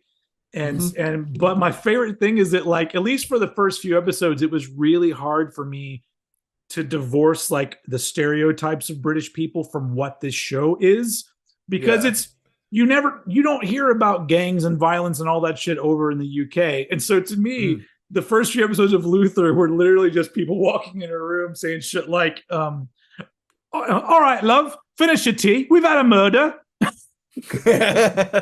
But Yeah. but that's not what it was. It's a very serious show. But now I've gotten more used to it, and I'm into it. But at first I was just like, what kind of murders? What, this shit doesn't happen in the UK. They're not serial murderers just running around in the same city all the time. But maybe I'm wrong. Maybe there's some hardcore areas. There are some expert mode areas of Britain, I will admit. You know, But I yeah. it's all just getting in preparation because I heard that they're bringing out a Luther movie, and so I'm just like, oh shit, I got to catch up on this shit because I like Idris Elba or Idris Elba, however you say his name. Is And Idris Elba. the thing that bums me out is that people don't call him Luther because I'm all like, Lufa. Yeah. shouldn't they be calling him Luther all through this show? So. It just calls him loofah, and it just cuts back to a sponge. Loofah, we've had a murder. It's just a fucking loofah. What the fuck are you talking to a sponge? Jeez, this copper business, it's well hard, right? Am I right? Isn't it? Isn't it? Anyway. Being a Bobby's well hard, isn't it? It is funny that they do say, is that what they say? They say coppers on that show, and I'm like, who the fuck says coppers? Copper, yeah. I guess over there they do. Anyway, it's Right on. our countries are so different, the U.S. and everywhere else. Anyway, where are we talking about? Where were we at? You were talking about SFUR. Oh yeah, there's not much more to. Yeah, I'm not in trousers. I just the music is just really boring, and the DJ was at least kind of amusing, but he is funny, yeah. but for the most part, I was just like, all right, I would never listen to this again, and so what. I have a funny story about this. So we were doing a lesson in like music class back in secondary school, and the music teacher was doing a lesson on house music and seventh chords. You know how this specific chord was just massive in this genre. Yeah. And he stuck on, like, he went on YouTube and he typed in, house songs and picked one up. What he didn't realize was the one that he'd put on was a direct rip of one of the songs from San Andreas, which had the hands on it, and the song started playing and he's taking it super seriously. And like me and three other kids are just like snickering in the back corner, like he's stuck the SFUR one on. Like, and it's like, we all knew what was going to happen. And then all of a sudden it's like, this is where American and Europeans, like, mentalities unite. I'm so high. And it's like, the teacher's like, quick, turn that off. That's awesome. It does remind me of music. Like in this day and age, you're seeing all these stories about how they're going to be introducing like AI that can just create songs just from you typing in. Well, they make a joke about that. They make a joke about that on that station where they're like, I want to be a computer. One day music will be made by computers and it will all be amazing. But I feel like that's the thing that everyone's going to run into is the fact that, like, sure, that's a really fun idea, but it's all just going to end up sounding like this music. It's like you're going to type in like, murder at the White House and the music's just going to be something like that. It's like nothing spectacular. Anyway, yeah, I wasn't into this station, so it ended up being number 8 on my list. My number 7, I'm also going to cross that off for my predictions because my number 7 prediction for you was Bounce FM, but you had that at number 8. So I'm not doing very well. Well, we both have one. Do we both have 1 point so far? Yeah, I got Kja as your number 9. Okay. So what is your actual number 7? My actual number 7. Wait, did you guess my? Which?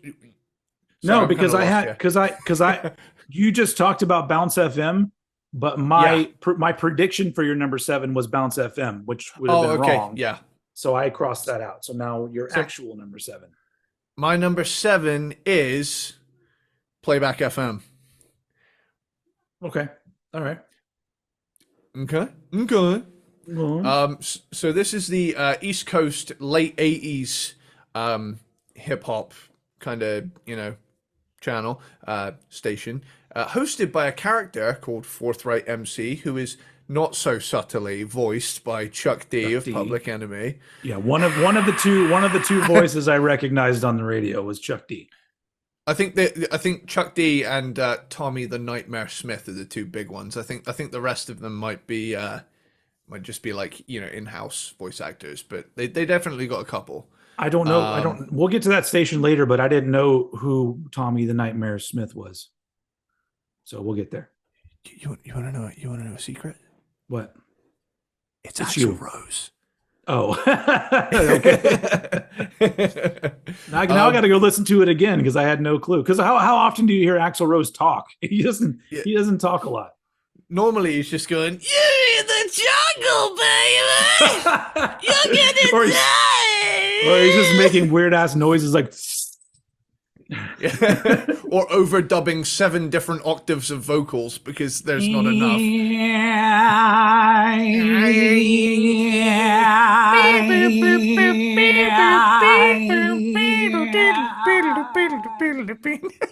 Okay.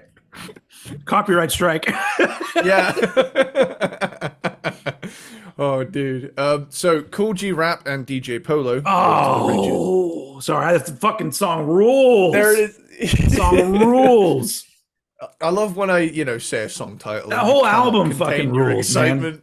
Yeah. My name is Cool G Rap. I'm on the road to the riches. Oh, yeah. Like, great beat. Love the piano in there. It's just a really cool. It's just got such a good back and forth kind of groove to it. Real head nodder. Big Daddy Kane. Warm it up, Kane.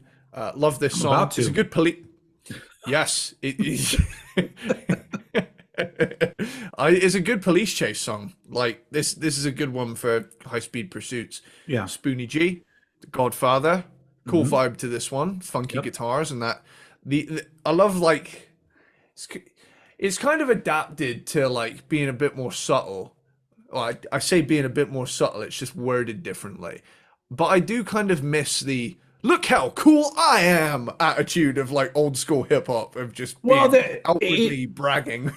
It translated from "I'm the best rapper" to "I have the most money" or "the best cars." It's like it really moved over into the 2000s as being more bragging about being rich or famous or whatever. Or like, what do they even rap about now? Rapping just seems like random singing. It's like emo now almost. Yeah. Anyway, most of it's like rough translation. I'm sipping lean, and I'm gonna kill everybody. Yeah, I don't. I'm not about that life sipping lean. I'm all about doing the gangsta lean. If you know what I mean. Gangsta lean. Oh, but yeah, Spoonie G, Godfather, Master Ace, Me and the Biz. Great old school flow. The Biz Markie feature is good fun. Rest in peace, Biz Markie. Yes, rest in peace. Slick Rick, Children's Story, probably my favorite song on this station. Great song, excellent storytelling hip hop song. I like hip hop songs that like have a whole story going through it. You want to know something that I think in the world of hip hop probably makes me uncool? Because I know a lot of classic hip hop and I love a lot of it, but I have to fucking admit, Children's Story is a good 80s hip hop song, but it's more important to me because it led to the song "This Is How We Do It" by Montel Jordan. I'm just like, that song is a fucking banger. Children's Story, pretty good song. So they took a pretty good song and he made this fucking 90s masterpiece out of it. So yeah. Love it. I mean, it's a fantastic song. Sorry. I'm malfunctioning over here. Public Enemy, Rebel Without a Pause. Oh yeah. Probably the most abrasive track on this station. I remember this beat in this used to do my parents' heads in. But I love the fact that Forthright MC, aka Chuck D, says, "I've supported Public Enemy since day one," and it's like you're in Public Enemy. He certainly has. Eric B and Rakim, I Know You Got Soul, Oh which god damn it. samples I Know You Got Soul from the Master Sound Station we talked about earlier. Which Great once song. again, I appreciate I Know You Got Soul because it led to the Eric B and Rakim song. So yeah. Yeah. Sampling is good, you know? In some respects, yes, it absolutely is. I've talked about that on many episodes that I miss the days of just use whatever fucking song you want and repurpose it because I like that. But I guess you know what? That's probably like the AI of the 80s. They're like, what's happening with music with these kids are ruining music. And now here's flash forward like 30 years, 40 years, it's me going like, they're gonna ruin music with AI. I suppose at least back then, at least it wasn't fucking Skynet in charge of it, though.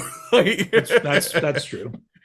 It was just, you know, maybe theft, but aside from that, it was clever theft though. Like you had to put a lot of work into that because back in the there were no, you know, it wasn't copy and paste on GarageBand or Pro Tools. It was going to the record store, finding this record, finding this one part. Yeah, I mean, it's to me that's a fucking art form in itself that I hate that musicians got so fucking greedy because it's I really do think that is a celebration of music. If you're repurposing it and making it into something else great, there should be, you know, I mean, I don't think that the artist should not be compensated, but I think it should be there should be like a lower way to do it. It should be very low, or at least have the actual artist, you know, set what they actually want. Because I'm just, you know, for the most part, it's just like, oh, you're bringing my, you know, because eventually everyone that listened to 80s and 90s hip hop, we all eventually found the songs that were used and became fans of those songs as well. Those songs now get our streaming numbers or whatever too. So I don't know. I just think that anyway, I'm preaching to the choir because I don't really, we're not going to make any changes here, but it'd be nice. That's the only thing I would want to get in a time machine just to travel back to that time, just so I could start making beats using records and stuff. Cause I think that'd be fun. Cause I was a little kid during that and I didn't really get to experiment. I do find it fascinating how they did it, you know, like where do you know on the record to like, you know, loop it again and all this stuff? Like it's just such a mind blowing thing. Well, they would use markers sometimes on the on the label. You would see a little piece of tape or something that sometimes just showed them where to start. But then you would always have two turntables because you would have one not coming through the speakers and it would be coming through your headphones. So you're prepping the record where it's supposed to go here on this side while this one is playing.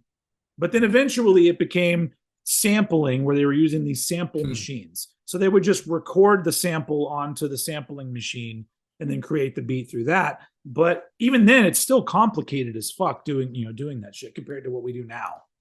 As amazing as I find it, that honestly sounds so stressful to me. Like I honestly, I like trying to comprehend the amount of activity that is going on here. Like I'm hearing something, they're hearing something. I'm trying to make sure that that's synced up so it's not just a garbled fucking mess. Just pull it off. But that's the number one reason why if I'm ever at a place and there's a person who is a DJ and they open a laptop, I go, get the fuck out of here. I'm leaving right now. This is not, you're not a DJ. You are a computer user. Like that is, sorry, that does not count as being a DJ, but okay, whatever. Nah. Right. So where were we? Sorry, I do apologize. I got a little. This is going to be a lengthy episode, so you're welcome, everybody. A lot of tangents here, but you know, chunky one. Rob Bass and DJ Easy Rock. It Takes Two. What a classic, dude! Like one of the greatest hip hop songs ever, and probably easily in the top 10 of hip hop songs from the '80s. For it, that's not an opinion. That's a fact. If it's not in your top 10 of the '80s, what the fuck are you doing? Anyway, that sample as well. That woo thing in there. That's in so much stuff in the '90s. There's beats in kid shows I noticed growing up that was in, and I was like, it's everywhere. It's following me. It knows where I live. Um, uh, um, Gangstar, BYS, Off Kilter Beat, me likey. Bismarcky, The Vapors, cool Mhm. song. Yep. Brand Nubian with Brand Nubian, Yeah. funky ass beat. Ultramagnetic MCs, Critical Beatdown, just Oh, more funky ass stuff. That's a Like, classic. here's the thing though, it's like I love all these songs. Like this radio is like kind of a rival sister station to Radio Los Santos. This, much like its rival, does a great job setting the tone of the era, but like a different flavor of it. Yeah. Great stuff, but it's not my favorite hip hop station in this game. I find this station goes well with the kind of dilapidated, rundown areas of Los Santos. It sets that gritty hip hop tone. Yeah. So yeah, So I think, yeah, we are once again. I need to just. Oh wait, no, it's my turn. It's my turn to go, right? God damn it, I'm getting so mixed up yeah. here. What do you think my number 7 is? I think, and this is, I can't believe I've I can't believe myself now that it makes total sense that WCTR would have been the bottom now, but like I've actually got your number 7 as CSR 103.9, which in Yeah. hindsight, the fuck was I smoking when I made this list? Yeah. No, no, you can cross that one off. That's not right. My number 7 is Master Sounds 98.3. Okay. Um, a very enjoyable station, but this is probably I have the least connection with these songs aside from them being samples that I know. Um, Yeah. whereas Bounce FM has much more songs that I love the songs more than the samples. Where this is like stuff where it's classic stuff, but I wouldn't throw it on most of the time. So it's like Hmm. classic funk, soul, etc. I think the one thing that's interesting about Master Sounds is that a lot of it is either mostly instrumental or it's songs with repetitive vocals in it. Hmm. And so playing it, those songs playing during the game made it almost feel like a Tarantino soundtrack at times. Yeah. And that's kind of what I felt about Master Sounds. It's like it could be just in a Tarantino movie, um, which is a great vibe, but some of it is stuff that just kind of fades into the background a little bit for me, even though I do enjoy the Okay. vibe. And I mean, you got James Brown, Bobby Bird, like you have classic shit on here. Um, the DJ was Johnny Love, and Johnny the Love Giant. yeah, Yeah. I like that guy. But yeah, the biggest thing for me of this channel was just it was a lot of stuff that would be sampled by classic hip hop artists. But other than that, dug the vibe, but it didn't have enough songs that I went like, oh, I fucking just love this song. So Yeah. it ends up at number 7, Master Sounds 98.3, which Cool. now brings us to number 6. We're like now halfway done, folks. This is a this is a chunky one, as you said. Hell yeah. So as I was about to say earlier, I'm going to go ahead and cross this one off also because my prediction for number 6 was CSR 103.9, but you had it even lower than that. So Mm. I'm going to cross that off. I'm still only batting. I only got one. I think we both only have one correct. Yeah. So Mine's the KJR one. damn. I think maybe I think things are going to pick up when we get higher up because I think we might know our top Yeah. our top picks. But what is I your think I think actual our number top 6? three is I think our top three are going to be the same stations, Um, but like maybe not in the yeah, same order. I don't think so. I think I know Ooh. what yours are going to be, but I don't think mine are going to match up with you. But we'll find out. Uh, but Okay. let's we'll find out. But right now, what is your actual number 6 radio station? My number 6 radio station is WCTR, Which is the the the talk talk the radio.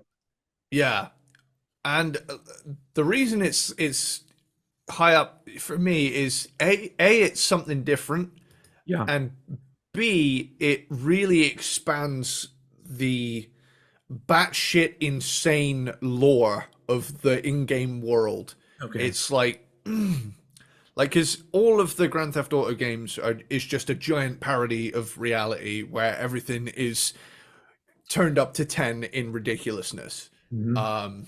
So like there's for the first time, first and only time here, I'm actually talking about programs as opposed to songs. So Okay.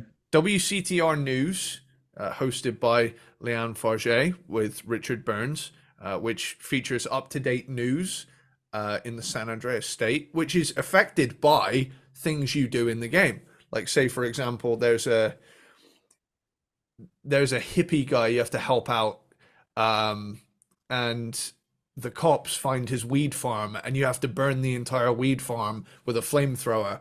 But then, like, it becomes this big news story, and it's like everybody starts talking about. Did you hear about that giant weed farm that went up in flames on here? Like, well, we've got Yeah. footage of the destruction here, and it's like, it's really funny. Very very often it'll have Richard Burns doing something silly. But yeah, like I say, this one develops throughout the game, reporting on things that you are, for the most part, entirely responsible for. Yeah. The Tight End Zone is a sports program hosted by a character called Derek Thackeray. Kind of takes the piss out of fat guys watching a sport they really know nothing about, played by people they don't know. The Wild Traveler. And sometimes played by people that they would never hang out with in a million years. Over in America, anyway. Oh, dude! Like you get the Wild Traveler is a travel program hosted by James Batiston. There's some hilarious moments on this one where he kind of outs himself as a complete pervert on several occasions. Entertain in America is an entertainment program featuring various guests, hosted by a guy called Billy Dexter. And after his on-air death, when he's shot by Sylvester Stallone and Arnold parody Jack Howard, sir, he's replaced by a guy called Laszlo. Now, Laszlo Does that very important. happen in the station that you sent me? Yeah, WCTR. Fuck, I don't. Yeah, I don't remember that happening at all. But yeah, like where I was headed with that is Laszlo is on every GTA radio from 3 till 5. Every Okay. game in that span, he is on at least, for the most part, he's either the only station he's on that he's not doing a talk radio thing is V-Rock in Vice City, where he's the rock DJ. Yeah. Rest of the time he's he plays the character of a washed up celebrity, but he's actually a radio host in real life. But yeah, it consists of interviewing in-game celebrities. Gardening with Maurice is a gardening show hosted by Maurice, voiced by Andy Dick. I Say You Say is a political debate show hosted by a husband and wife liberal and conservative team of Peyton Phillips and Mary Phillips. That one's probably my favorite, just because it's like they just go off at each other.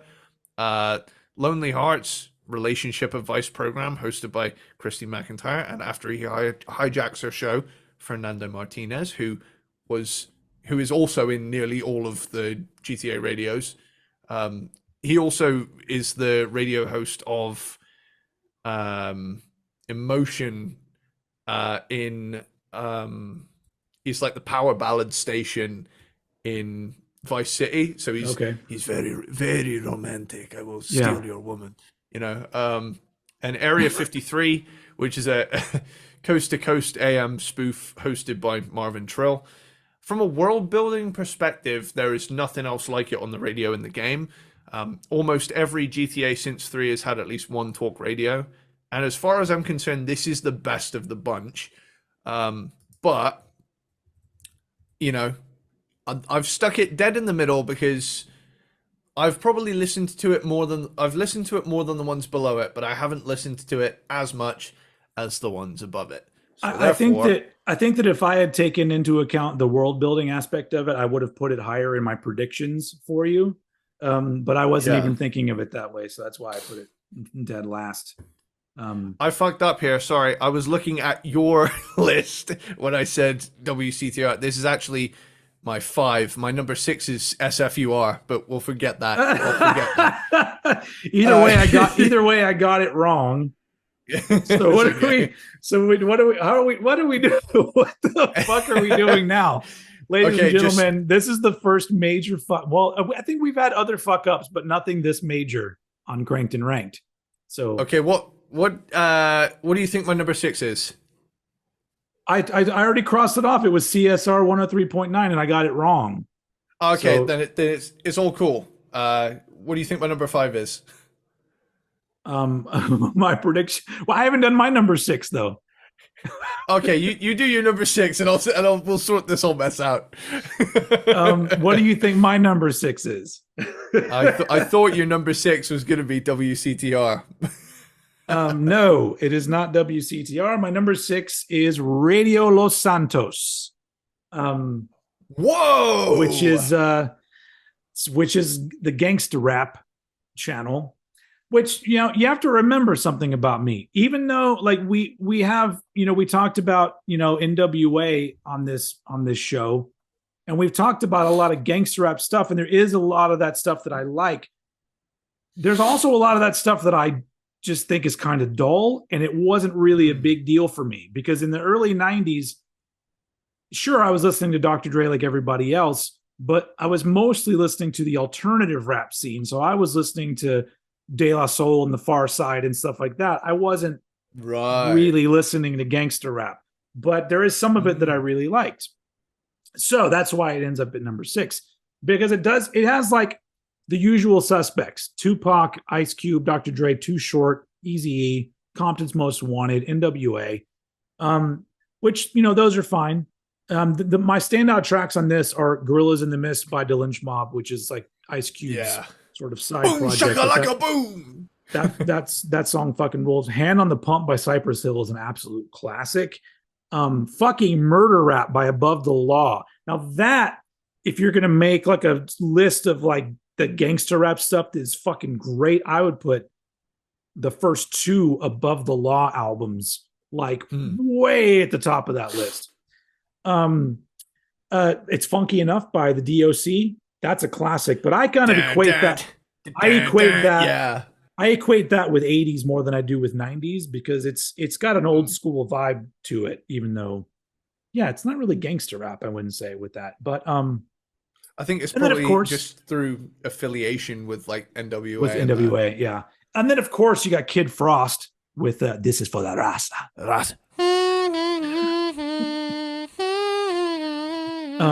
Great. Sorry. Yeah. Great song.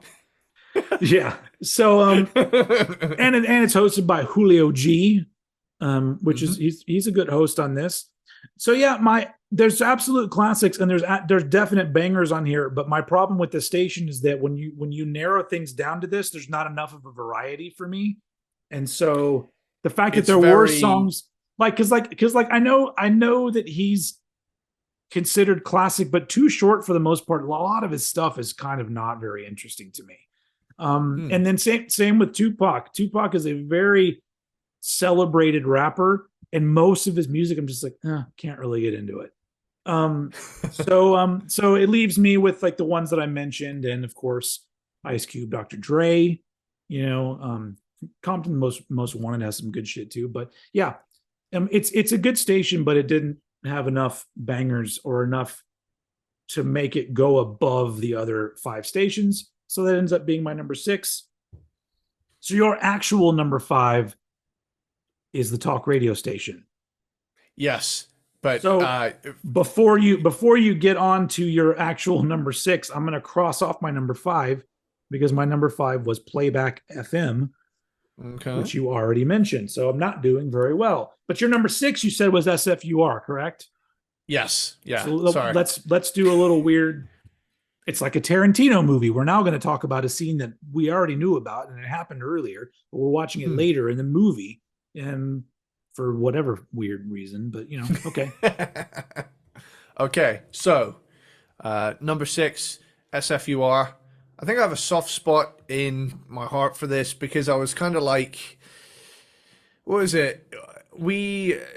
This very same thing. I was talking about that lesson where, the music teacher stuck on that SFUR version of a song. Well, basically, this was the first time I'd ever been given homework that I could legitimately turn around and just play GTA San Andreas Oh, and yeah. call it homework. Yeah. And basically, we were told to study house music, right, for a week and come back and with songs and stuff and things we noticed and whatnot. I definitely call this my guilty pleasure station, but I don't believe in that term because I love everything I love proudly and loudly. Yeah, Like I like my the term guilty pleasure annoys me because it's yeah you not owning up to enjoying something and also you making an assumption about a group think mentality. Like, oh, you're yeah supposed to think this is bad. I'm all like, well, how about think for yourself, you moron? yeah. Anyway, that's going to be that's the tagline for my channel. Think for yourself, you moron. Yeah. Welcome. It's Anyway, not a yeah. phase, Dad. Yeah. uh, but yeah, this is like late 80s, early 90s house music. Some of the songs on here, like there's a handful of them where I'm like, I'd be happy without this. But some of them on here are like, I listen to them and I'm like, okay, I'm driving to this stuff through, San Fierro, and I'm And you're thinking, going, yeah. Yeah, yeah. Well, actually, I'm kind of I was doing tweaking on the drugs I just took. I was doing the Night at the Roxbury thing for the people in the Hey, podcast world. what is love? And I was like, Oh. Emilio. Anyway, Oh man, I just love the like was it Joe Smooth feat Anthony Thomas Promised Land. I love the chord sequence and vocals on this. 808 State Pacific 202. That woodwind melody is great. I think it's an oboe that like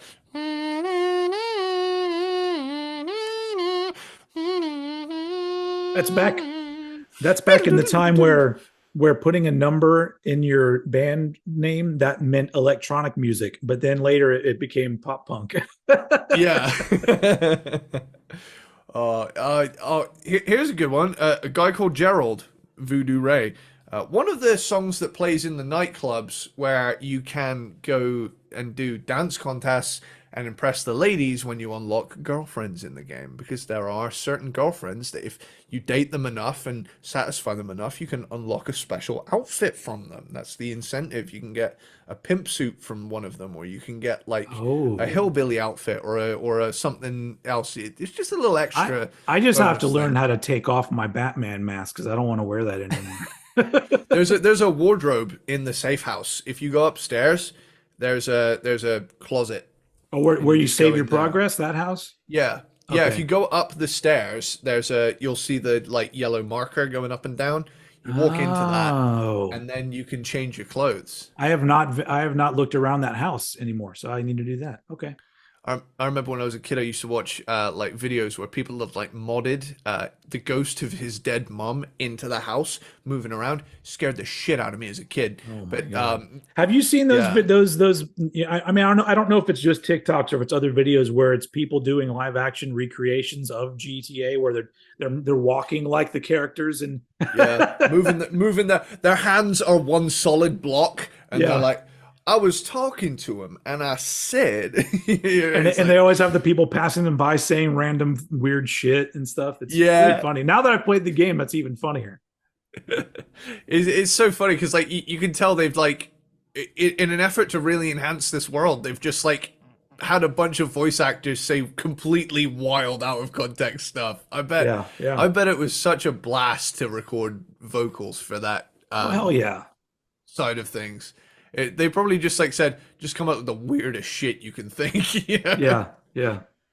But yeah, anyway, like I was saying, you can do the where I was going with the girlfriends thing.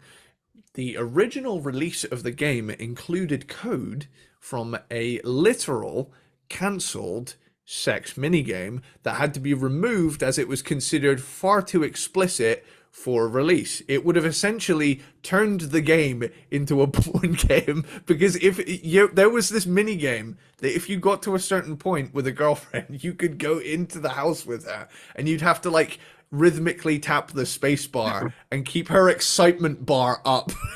Just knowing how awkward the movements in the games are, that would be the There's least footage of it. sexy thing.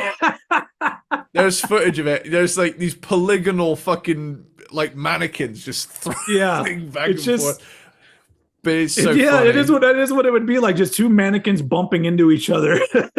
that here's the thing. Long story short, modders used the code to unlock a feature that was never intended to be seen, and you can play it if you have a PC version of the game and download the right mod.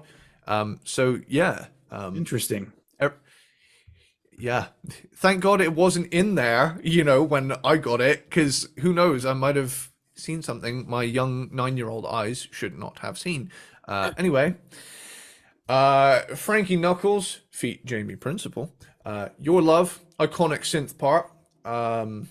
Raise, Break for Love. The sex noises in this song can make it awkward to play out loud, and that's not the only song in this game that does that. John, can we just make an agreement with everybody in the world? Like, don't put sex noises don't belong in music anymore. Okay, it's been done and it's always awkward. So don't do it. one song I will let off is "Body" by Megan Thee Stallion, because she's my wife. Okay, okay, fine. But yeah, aside from that, Rockstar was really pushing what they could get away with in all forms during this time. Yeah. Hence, a sex mini game that the censors were like, really, you really think Walmart is gonna sell this? They'll sell you a gun, but god damn it, you can't have electronic video game sex. It's like, isn't it illegal to own a sex toy in Alabama or something like that? Probably. Would not surprise me. It's probably a really weird thing because in a lot of states it's like, oh, it's illegal to own a sex toy, but it's perfectly okay to have sex with an animal. Mm. That deer was a consenting party. But yeah, cultural vibe. Hey. Mafumbe, love chant version. Probably my least favorite track on this station. It's interesting, but it doesn't do a lot for me. Jamanda, Make My Body Rock, great song, good for street races when you unlock those. CC Rogers, Someday, love this song, great message, great vibes, great song. Night Riders, Let the Music Use You. I love the DJ on this station, Hans Oberlander, he's hilarious. Mr. Fingers, Can You Feel It? Solid vibes. Marshall Jefferson, Move Your Body. Dun, dun, move your body. Maurice, This Is Acid, a new dance craze. KNT Mix, that was a double bracket song, holy fuck. That song's a rave classic featuring the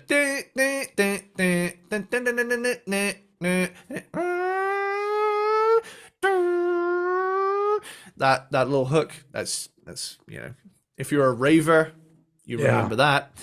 The Todd Terry Project, Weekend.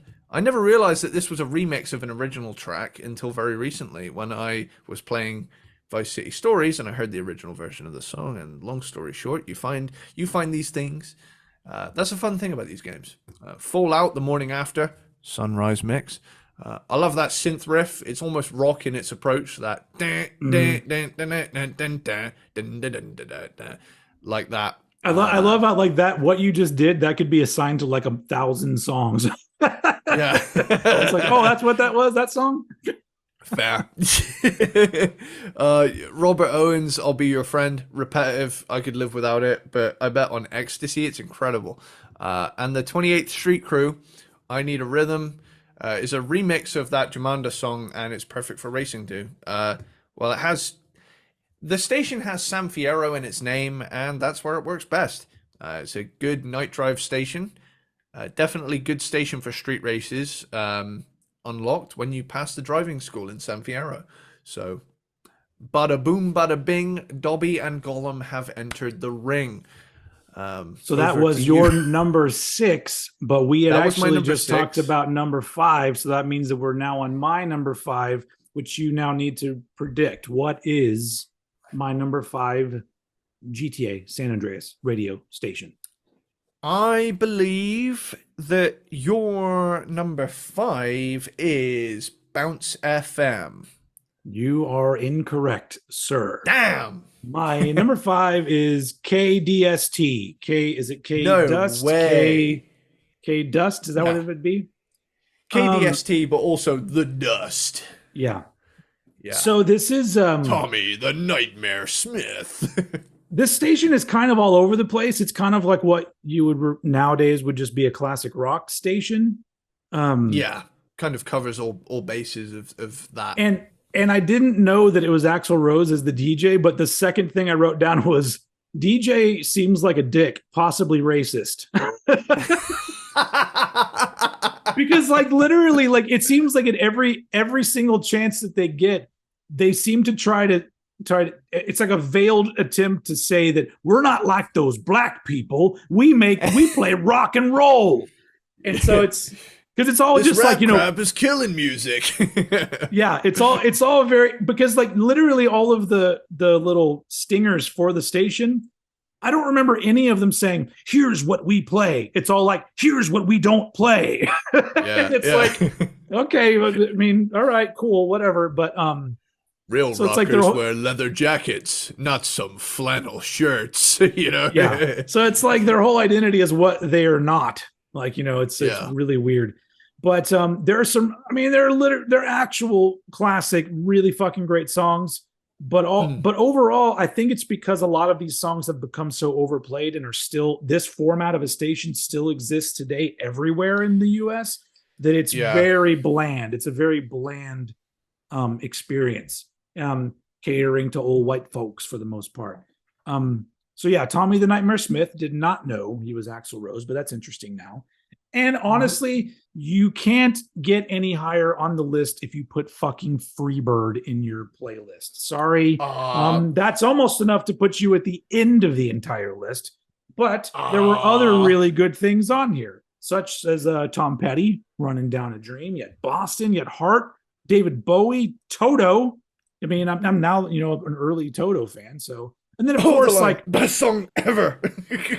well, I was going to say my favorite song on this entire channel is probably Strutter by Kiss. Yeah. So, you know. So there's definite really great shit, but I think some of the songs I'm just kind of like about, and then I wasn't really on board with like the cool corporate DJ, which is like essentially what Axl Rose is in this, where he's like, you know, like he's a guy that's sucking up to the general manager, but he's like, but I'm a rocker. I'm like, that's debatable. But I think the fun thing about this station though is that it's like a parody of that, so it plays up, it leans into the stereotypes, and you get all these like callers that call in and tell Tommy that he's not fucking cool. How come everybody that was in that band that you're in is really successful and you're like not? Does it seem like, it seems to me like every station has at least one caller that calls up and they're just like, God, what's wrong with you? I don't like what you're doing at all. What is it? There's a line from Tommy the Nightmare Smith that I remember saying to someone word for word, like when they were saying, they said something to me like, dude, nothing you're saying is making any sense. And I went, look, shithead, I walk through life with a torch in one hand and a sword in the other, and at the end of the day, I don't care if your hair's green, you love men, or you're missing fingers. Sooner or later, it's beer time. Who cares what you think? You know? And they were just completely floored by like, how the fuck did he come up with that? And I was like, secret weapon. So it is very enjoyable. I'll give it that. But I think with Tommy the Nightmare Smith, it's a little too real. I'm like, well, those guys still exist today. Like that guy, there's a shitload of them out there, and they all chime in when you talk about rock or metal, and I'm just like, I'm kind of tired of those dudes. So even a parody is a little draining for me. But I didn't. I mean, because it's too true.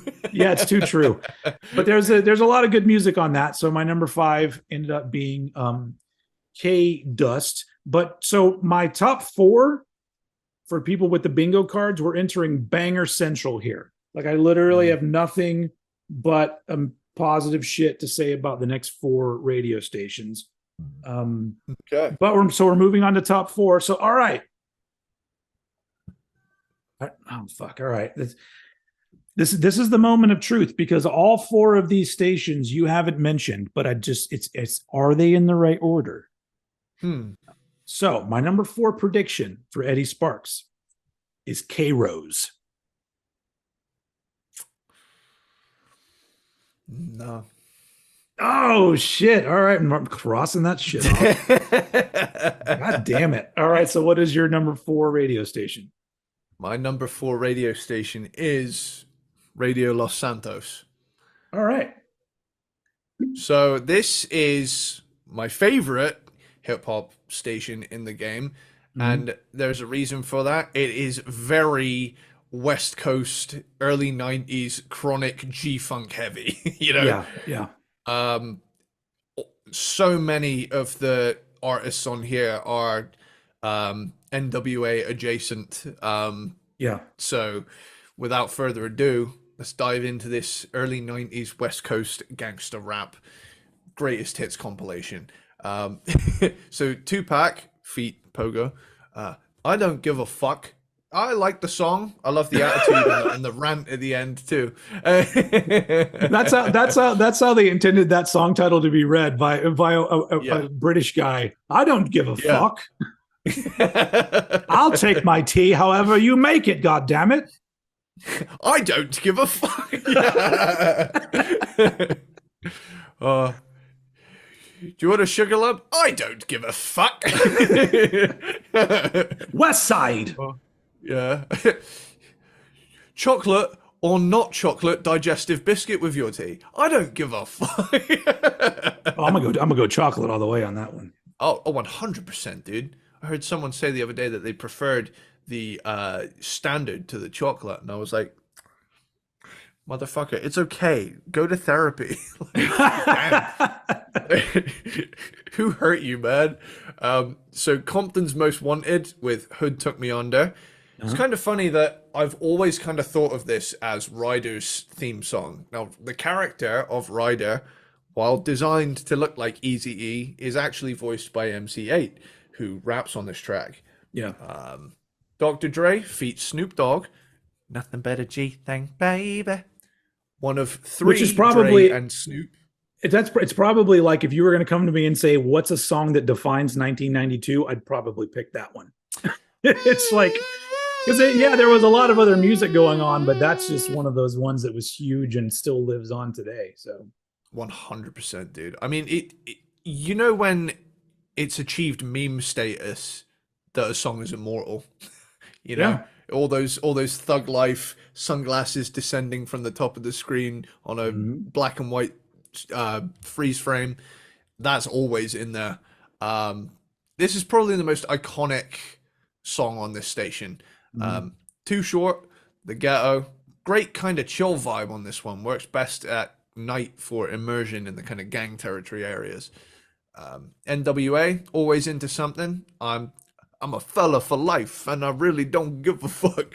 You know, I just love the yeah. So anybody who's never watched this, we, you know, to circumvent anything racial, we replace the N word with fella. So I didn't really need to explain that. It's It's just for the listener. just do that. Don't try to come up with any other fancy way of saying a different N word. Yeah, let's just leave N words out of it altogether, fellas. Okay. Yeah. Mm-hmm. So with that, moving on, Ice Cube, Check Yourself, the Message remix. Yeah. Strangely, funnily enough, they actually used the clean version of this song on the soundtrack, and I don't know what happened. I guess there's maybe one too many fucks in the game, so this was Well, maybe how they cut a corner. maybe they didn't want him to say "big dicks in your ass" at one part. 'Cause he does at one point. Well, needless to say, like this is the version I ended up enjoying the most as a result. I just heard this version so many times that it's like hearing the dirty version is kind of like weird to me now. It's like that's not how it goes in my head. Yeah. Um, Yeah. Kid Frost with La Raza. The same way I feel about Hood Took Me Under. Kid Frost actually voices one of the enemy characters later in the game. Oh, I by the didn't know name that. of- That's cool. Yeah, he voices a character called T-Bone Mendez, and he's the muscle man of the a crime syndicate. And yeah, it's cool how these things pop up, and you're like, I know that voice, Yeah. and then you hear it on the radio, and you put two and two together. Cypress Hill, How I Could Just Kill a Man. It's Oh gonna be God. a long time before I finish one of the many missions that I have to establish to light my spliff, ignite you with insights, and if you ain't down, bullshit! Bullshit. That was good. Every single time that little bridge comes on, I'm just waiting for the bullshit part so I can yell it Yeah. along. Like, and you'll just hear like the game going from upstairs, right? And it's so funny. I'm wondering how many times in this house you've just heard this. Yeah. Oh, Will's playing GTA again. Yeah. Then you get Dr. Dre feat Snoop Dogg with Fuck with Dre Day. Great Mhm. song. The other track on this station from the Chronic, that album's so good, they doubled down. Yeah. Like, Yeah. hell yeah. The DOC, it's funky enough. Incredible Yeah. song. The DOC Hmm. had such a badass delivery. It's such a shame his voice got gnarled up. But Yep. Yep. yeah. And he tried to do other music like that as well. And it's an Yeah. odd album to listen to with him rapping after his accident, but I give him fucking points for just fucking doing it. 100%, So man. yeah. Totally. Yeah, no, I'm all for like not letting it get you down. It's just Yeah. you sound so good here, you know. One of my NWA. favorite things about the DOC is that he recently has become buddies with Fat Mike from NoFX, which is Oh a wow. weird pairing of people. But there's footage of them playing a show, and and NoFX ends their set with the song "Kill All the White Man," and then DOC No comes way. out to do the chorus of "Kill All the White Man" with them, and I'm just like, that's a friendship I never knew I would see, but I'm here for it, as the kids say. That's wholesome. That's Yeah, wholesome stuff. yeah. Uh, NWA with Express Yourself. Mhm. Tune. Classic, Ice Cube. It was a good day. Banger. classic. Yeah, Easy E, easier said than done. This is one of the best songs in the game to perform drive-by shootings to in the whole game. Easy E just sets that tone so perfectly. It's even in the song. Now that's what I'm saying. Like that yeah. part. I always try and time it. Like if I know it's coming up. Now that's what I was saying. It's just a fun little mini game I made for myself there. But Above the Law, murder rap. Yep. You Yep. know, Repetition and me have a complicated relationship. However, in this song, it fucking works. You know, Mhm. that like siren vibe going on. I love it. Yeah, it's great. Oh, and as if, third time's the charm, Dr. Dre featuring Snoop Dogg, deep cover. One of my favorites. The mood is so dark and scary, Yeah. and you don't stop. 187 on an undercover cab. Like Yeah. I just love that. It's great at night. I love that song. Yeah. I Um, don't, is that who's in deep cover? Is it Lawrence Fishburne that's in deep cover? I'm trying to remember who's in that movie. I I don't still need to remember. see it. It's been a Um, very long time, so I don't remember. Anyway, it was in that movie. yeah, and finally, The Lynch Mob featuring Ice Cube, Gorillas in the Mist. Give me some elbow room. I need some elbow room so I can boom shaka like a boom. Like there's so many Here, great lines in that this is song, this is man. the most fun episode just for watching you do the parts of the songs. Yeah, like we got to do more hip hop, man. Jesus. But like when it comes to setting the kind of gangster rap or gangster tone in general, it doesn't get more authentic than gangster rap itself. Yeah, Um, yeah, I mean, fucking hell, it basically has 3 songs from the Chronic on it, and specifically being a gangster rap station, it's inevitable that this station would make more sense than Playback. But I'm grateful that Playback FM exists nonetheless, yeah, to showcase the other side of things, the more East Coast stuff. Um, Again, this station works perfectly in the gang run areas of Los Santos. So basically, the beginning and end of the game. yeah. So Cool. yeah, So that brings us to my number four. So I think, yeah. What was your prediction for my number four? my prediction for your number 4 is Playback FM. Okay, well, I scratch that out. Okay. My number four is Bounce FM. Mm. The Funk Channel, which gives you some Zap, some Cool in the Gang, some Ohio Players, some Daz Band, some Gap Band. I mean, it is hosted by Funktopus. I loved Funktopus. Yeah. He might be my Shake favorite your ass. DJ. Yeah. Um, but it's just a fucking total vibe from beginning to end, and it's you know, like I said, like I like the gangster rap stuff, but I almost enjoy the songs that they sampled more than the songs that they made in Yeah. this particular case, and they're all here, and it's just an absolute party the entire time. Um, there's not, yeah, we talked about this already. It's just got so many fucking bangers on this station that this was, I think this was the first one I listened to because I think I went through them alphabetically Oh, and wow. because of how they were listed in the files or whatever. And so Bounce FM was the first one, and I was just like, this is a hell of a start. And I just listened to it all the way through, and I just had an absolute blast. So yeah, I got no Nice. complaints. Bounce FM fucking rules from beginning to end. I love that this kind of funk stuff. It's just so much fun. So that's my number 4. I want to do my favorite Funktopus Okay. line real quick. A tail ain't nothing but a long booty. A booty ain't nothing but a butt. Shake your ass. You know? All right. I So love that. at the around two, oh, we're approaching 2.5 hours, but whatever. This is an This epic one's episode. this one's been a long time coming, man. It's Oh, that's it's true. cool. So number 3, my prediction for your number 3 is I wait, I think I'm gonna cross this out. My number 3 prediction was Radio Los Santos. See, that's the thing I'm finding with our lists. It's like we're always like we're kind of like one off the further up we go. Yeah.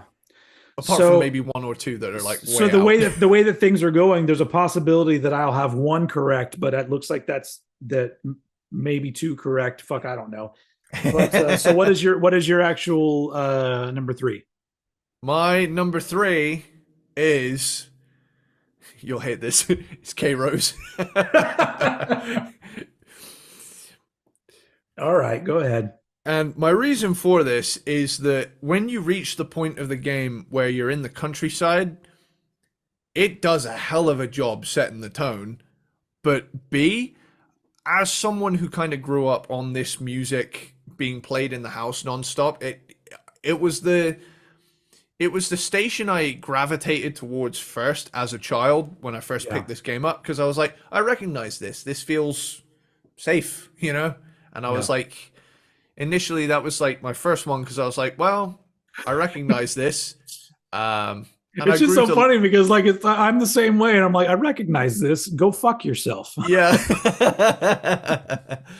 Oh, but there's a warm sense of nostalgia for me.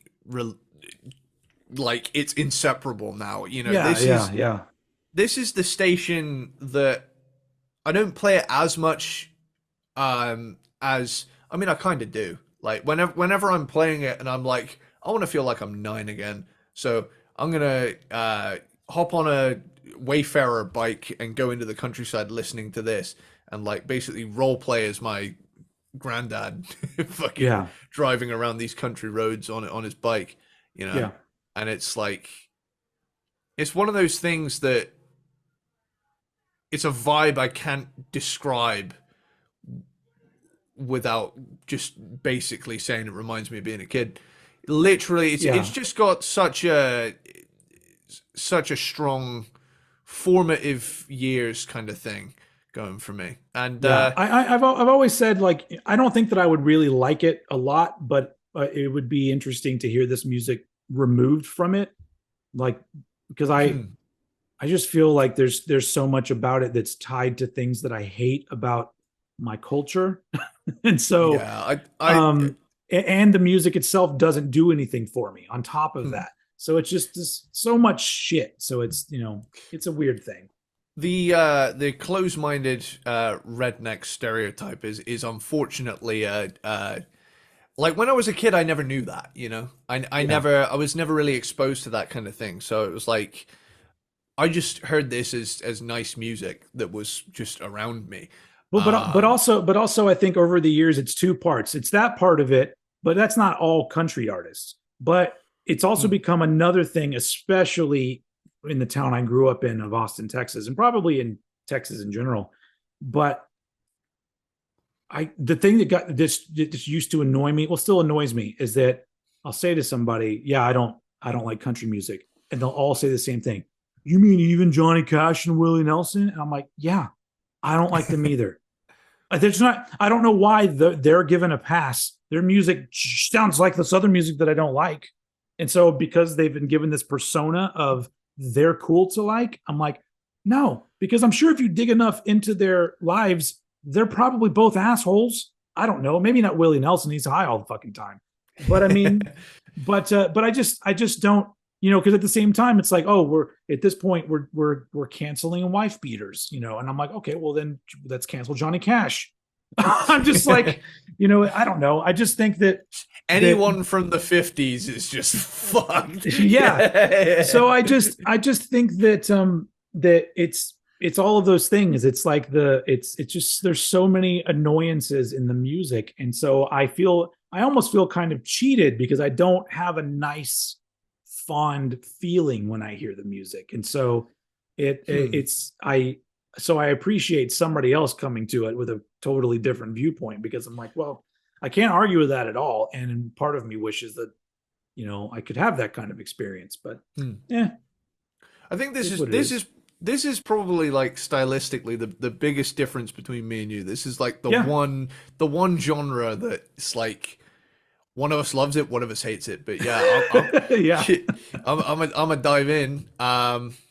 So yeah, Jerry Reed, Amos Moses, love this song, and some of you may recognize it as a song covered by Primus on the like little compilation thing, Rhinoplasty, Yeah. that also features a cover of "The Thing That Should Not Be" by Metallica, which I fucking love Primus for that. Conway Yep. Twitty and Loretta Lynn, Louisiana Woman, Mississippi Man. Driving through the countryside in this game really sets a cinematic tone, if anything. Mhm. Hank Williams, Hey Good Looking, oldest song in the game, recorded back in 1951, which is like the 1991 of the 40s. What? Yeah, I don't know. I was just trying to be a fucking idiot. 1951 is the 1991 of the 40s. That is the Yeah, best thing that's ever been said on this show. you know how like 91 is still kind of the 80s, it's got like 1 foot and yeah. Um Yeah, they haven't yeah. yet, because they haven't quite gotten into the real 50s fashion yet with 51. Most of them still remember the war. It's like yeah, Juice Newton, Queen of Hearts, one of many songs that transports me back to simpler, happier times when, Twitter wasn't a thing. Uh, Statler Brothers, New York City, one of two Statler Brothers songs on this station, effectively making them the Snoop and Dre of K-Rose. Asleep at the Wheel, The Letter, the Johnny Walker Red, classic sad country song. Desert Rose Band, One Step Forward. Love this song. I love Desert Rose Band. I've heard all their albums. I don't know what it Yeah. was. It was just it hit us. It hit the perfect layer of like San Andreas. Hit the perfect layer of like San Andreas association and 80s polish, And it was like, Yeah. oh my god, dude. If I'm gonna deep dive into anything from this station, it's gonna be this. Willie Nelson, Crazy, one of my favorite country singers, if not my favorite. This will be this version of Crazy is my favorite version of this song. Patsy Cline, 3 cigarettes in an ashtray.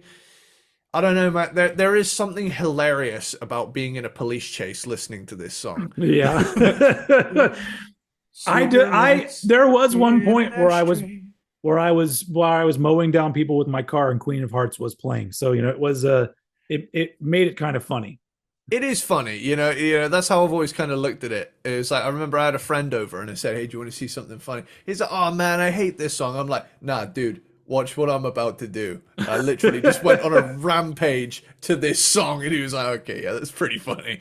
Statler Brothers, Bed of Roses, one of my favorite songs in the whole game. I remember being in the back seat of Grant's Land Rover on our way back from a road trip, and this coming on, and me straight up vibing because I knew all the words from hearing it in the game, and Mhm. like they were impressed with me. They were like, "How do you know that song?" I was like, "It's in that game that you said was rotting my brain." you know. And then yeah, it was a newfound respect, I think. Mickey Gilly, Make the World Go Away. Funnily enough, this is a continuity error because while the game is set in 1992 and the song was written by that point, long before that point, Yeah. this actual studio recording of this song was recorded in 1999, and it is the only song in this game to make that mistake. Doesn't that bother you when that shit happens? Like I watch, especially about eras that I know, like whenever there's like shows or movies in the 80s and 90s, and I'm like, this is set in 1987. And then they'll, play something off of like I don't know, some album from 89, and I'll be like, they didn't do their fucking research. Yeah. Like I was a kid though, so I never noticed that. And Yeah. it's only nerds like me that do notice this shit. But it is one of those things that it's like, wow, I never knew that. I am older than this studio recording, and yeah, this is set in '92. I feel like I'm living in a simulation. Yep. Ed Bruce, "Mamas Don't Let Your Babies Grow Up to Be Cowboys." That's Oh always a God. nice song. Yeah. Yeah, I hear you groaning. Little The only warm. thing, the only thing, the only thing that song always just brings a memory of here in Texas. There's a slogan: "Don't mess with Texas," which which refers to littering, like don't litter the road or whatever. And Right. when I was young, there would always be these "Don't mess with Texas" commercials, and there was one with Willie Nelson because he's trying to pay off tax debt. And so he does a version where he's like, "Mamas, tell all your babies, don't mess with Texas." And I'm like, "Yep, that, that that's country music for you right there." that's hilarious.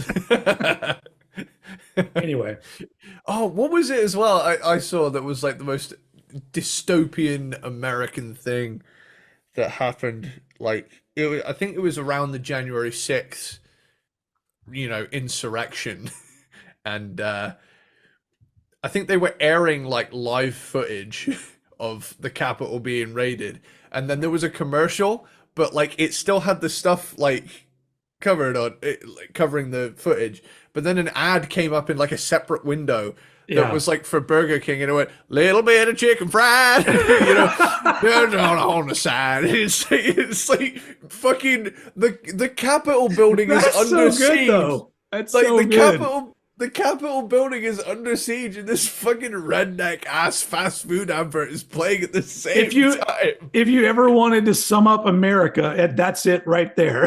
Have you ever That's seen that it. clip? It's No, but that sounds insane. hilarious. Oh my god, dude! I'm gonna send that to you because that is There's incredible. been really great examples of something horrible happening and then cutting to a commercial that's just like completely inappropriate. Well, it But sounds like a fucking skit from a body count album. It's like this yeah, weekend, 16 youths killed in gang homicide. Now now sports. sports. Yeah. Oh, but man, oh, where was I? Merle Fuck Haggard, yeah. always wanting you is a nice song.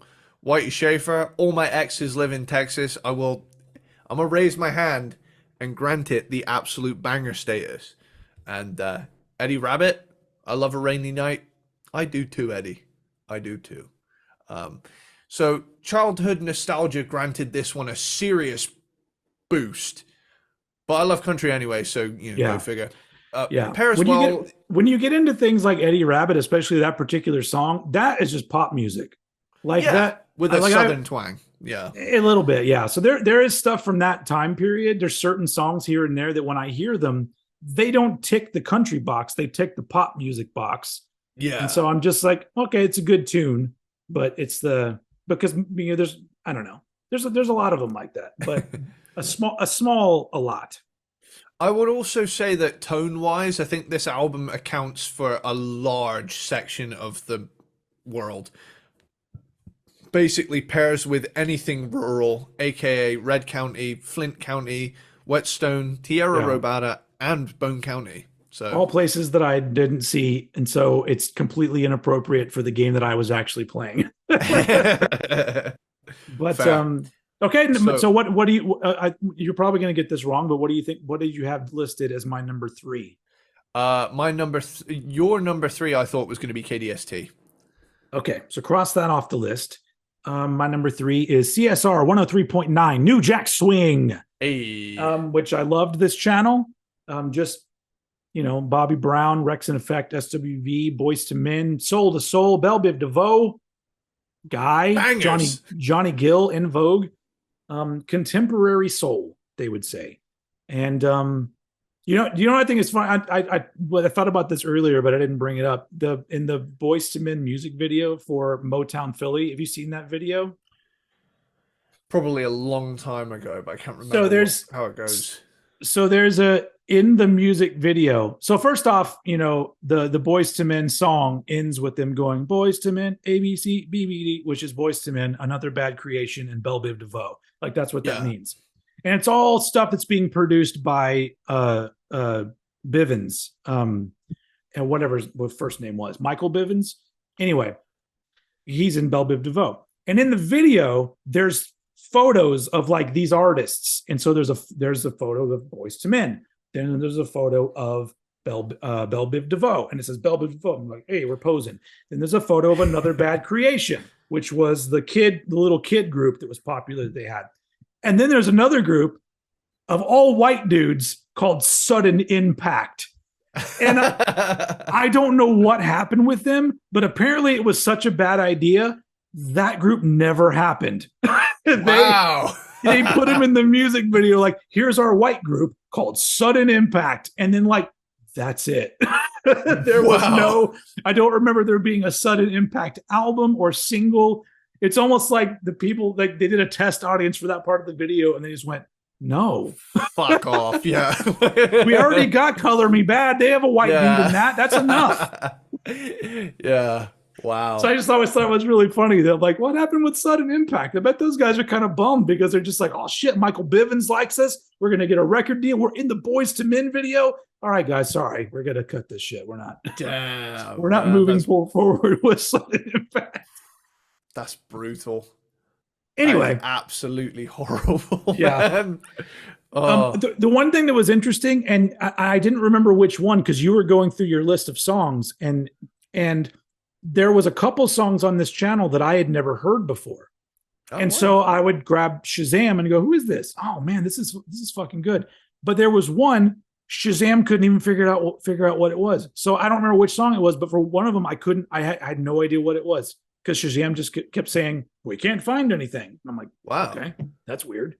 But I thought that was interesting. But yeah, this ends up in my top 3 just because I talked about it when you talked about it. This is a short period of pop music that I miss. I love the vibe of it, the energy of it. It's just great. I just love that the middle ground between hip hop and R&B with a pop sensibility. I love it. It's fucking great music. So I just the New Jack Swing wins the 3rd place ribbon from me for our radio stations. Which brings us finally to our top 2, which I think I might get both of them right. Okay, right. Lay it on me. My number 2 prediction for you is K-Dust, KDST. You are correct. Yes! Hey. Hell yeah. That also means that my number 1 is correct as well, because that is Radio X. So I'm going to go ahead and give myself 2 check marks there. Boom! I got a total of 3 out of 11. Nice. Yeah, that's good. Let's talk about K-Dust. Okay, so it's a classic rock radio.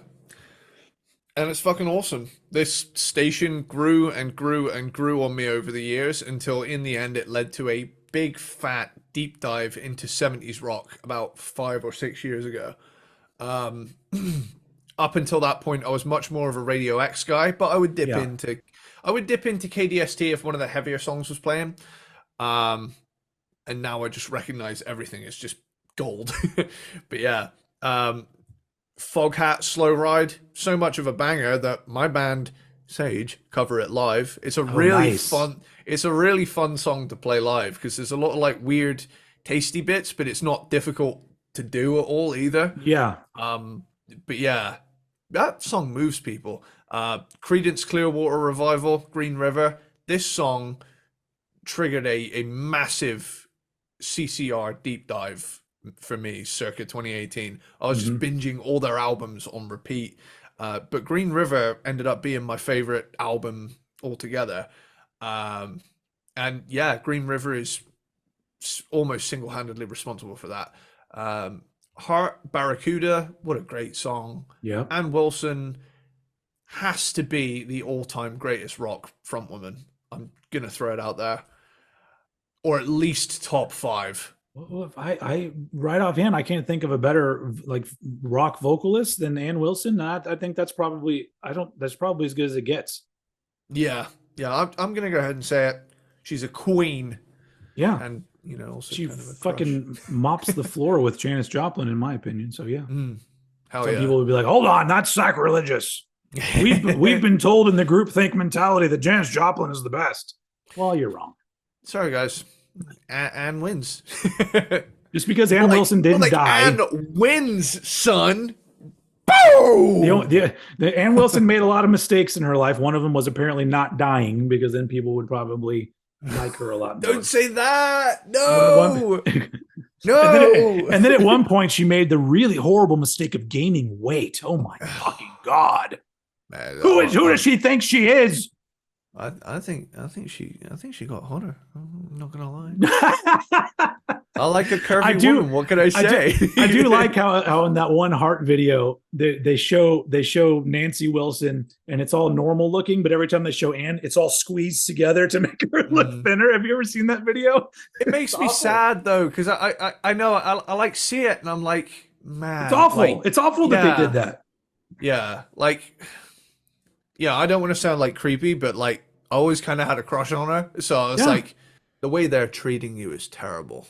Send me over there, Yeah, it's just another huge example of how women have been treated in the music industry, and it's to be honest, like there hasn't been much progress, because now it's like, sure, women are taking things and using their bodies however they want, so there is a level of control, but on top of that, aside from like artists like Lizzo and people like that, most of it is still like women who hit the gym every fucking day are the ones that are so there's control and there's power and there's what do you call it, what's the fucking term I'm looking for? It doesn't matter, because nobody's listening to me anyway, but I'm just saying that, like, I feel like in certain ways women have moved a lot forward, but I think there are certain things that are still holding them back, because I'm just like, open it up to everybody, because like even today, if I feel like Ann Wilson they still would have been all like, she needs to go on a diet, then we can take her seriously. It really is a shame. Also, big Lizzo fan over here. Oh yeah, she's great. She's great. She's legit. She's I believe everything she does, because I'm like, this doesn't feel fake at all. This person believes in herself and is not gonna be put down. Yeah, that's a good thing. It's a good thing. I almost feel like her vibe and her the way she inspires other people is probably more important than her music even being any good. So yeah, it's great. Isn't it great that we're all better people? Anyway, don't make me do it. Okay. Oh man. So let's hurry up before we get to the 3-hour mark. Okay, so Kiss, Strutter, love Kiss, one of my top 10 bands. Fuck yeah. And this was my first exposure to him, next to Crazy Nights. That's so funny, because the first album I ever heard was Crazy Nights, and then I heard the double platinum, which had Strutter, it starts with Deuce. No, it starts with Strutter 78. Anyway, never mind. Making this thing last longer. That album's by Nirvana, dude. That's never mind. You said no. Yeah. But yeah, basically, it was cool because it was like, oh, this is the 70s Kiss, and Crazy Nights was like, oh, this is the 80s Kiss. And so I always just viewed them as like two separate entities of the same thing. So Yeah. I never picked a team. I was like, I love both. Same here. Absolutely. But yeah, we did a three-parter on Kiss. If listeners missed that, you can go That back was and a check fun that one. out. Yes, yeah, it was. We could, Toto, hold the we could have done a three-parter on this, apparently. yeah, we got enough content here. Yeah. It's crazy. But yeah, Toto, hold the line. I'm gonna throw this out there. If it's not the best, it's at least in the top 10 best rock songs of all time, in my opinion. I love Great this one. song so fucking much, dude. And this is one of those songs that still gives me chills. Yeah, Yeah. the first time I heard it as a kid, I was like, this fucking rules. Especially the guitar solo, and the chorus is amazing. The verses are great. The piano parts are great. The drumming has so much feel. Just everything about it is just We amazing. also did a Toto ranking, We did. ladies We and did a gentlemen. two-part Toto ranking coming Yeah. up on 2 years ago. Where the fuck is my life going? Yeah. Rod Stewart with Young Turks. Love this song. This song Yeah. sounds like pure nostalgia to my ears. Tom Petty, Running Down a Dream. Hell yeah. Great for speeding down desert roads. But I will say this, like this is a very recent song in terms of timeline. Like there's songs this came out in '89. The game's set in '92, so Yeah. like for a classic rock song, it's not even 4 years old, but the Well, I game's guess because yeah Tom Petty is an artist that had been around for couple decades, since the yeah. 70s. So, But it's the only song that like goes that late at all. I think the next one yeah. is White Wedding, which is '82, but like that's a 7 year jump. Either way, I'm happy it's there. Yep. Joe Cocker, Woman to Woman. This song was included in this game for two obvious reasons. One, it's a great classic rock song. Two, it was sampled in California Love just a few years after this game Mm. is set, so it definitely sets that tone. Humble Pie, Get Down to It. This plays in the stadium challenges next to Cult of Personality by Living Colour. It'll be one of those two songs if you're doing like the motocross dirt track stuff when you get to the stadiums and that. Grand Funk Railroad, Some Kind of Wonderful. Can I get a witness? I love the organ on that song as well. Yeah. It's just like every song is great. I'm gonna go ahead and do a strong disagree on the Freebird dissing though. Oh God. Okay. I love Freebird and it's a great song for flying planes in this game. Or if you have cheat codes enabled, flying a car. It's hilarious. Or if you're Leonard Skinner flying an airplane into a ditch, into a forest or something. Too soon? I mean, it's the '70s. I mean, we've made 9/11 jokes before. Shouldn't make 9/11 jokes. They're just plain wrong.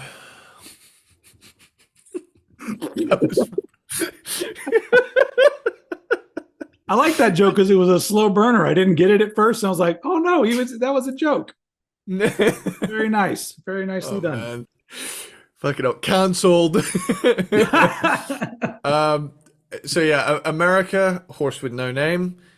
This game, BoJack Horseman and Breaking Bad. They're like this trinity that share this one song. Oh. And I always thought that was kind of beautiful. The Who, Eminence Front. Great song for driving through Las Venturas. With all the casinos and stuff, has a really cool vibe to it. Boston, Smoking. What a fucking awesome song to get in a police chase to. We did Boston also. I'll tell you what, one of my like greatest memories from hearing that song, probably my greatest memory of all, was I basically I'd managed to like steal the Apache helicopter. It's called the Hunter in the game, but it's basically an Apache helicopter. Right? I hop in the cockpit. What starts playing perfectly timed? And then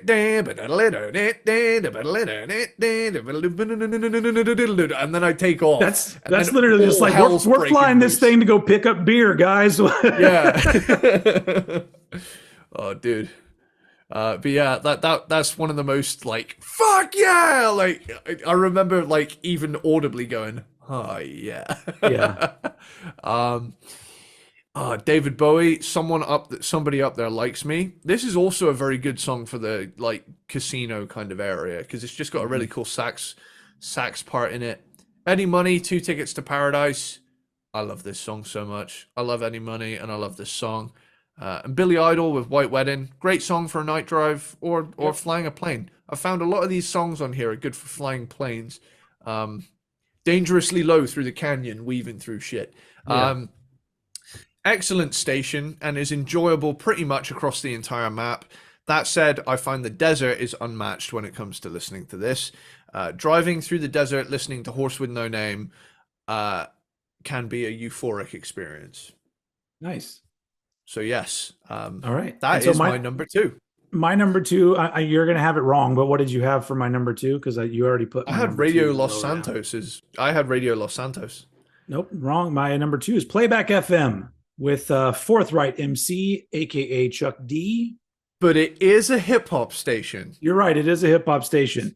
Half But point. just that the particular thing, like listening to this station, starting it off with Chuck D being the DJ, and then it goes into Road to the Riches by Cool G Rap and DJ Polo. That's like that was enough for me right there. Here's the thing as well. Like just chiming in here real quick. You didn't have any track lists when I sent this over, so you didn't actually know what you were getting, right?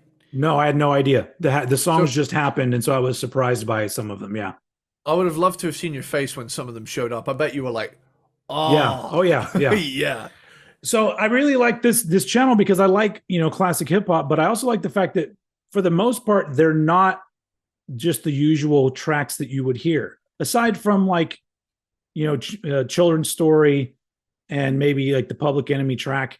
There's like they picked Biz Markie, but they didn't play Just a Friend. Like they didn't go with like the easy choices, and so you had classic artists, Big Daddy Kane, yeah." Slick Rick, Public Enemy, Eric B. and Rakim, Raw Bass. I guess It Takes Two is a fucking classic, but still. Gangstar, Brand Nubian, Ultra Magnetic MCs. It's got so much good shit on here that I just had an absolute blast listening to it. But I mostly just like the fact that it didn't.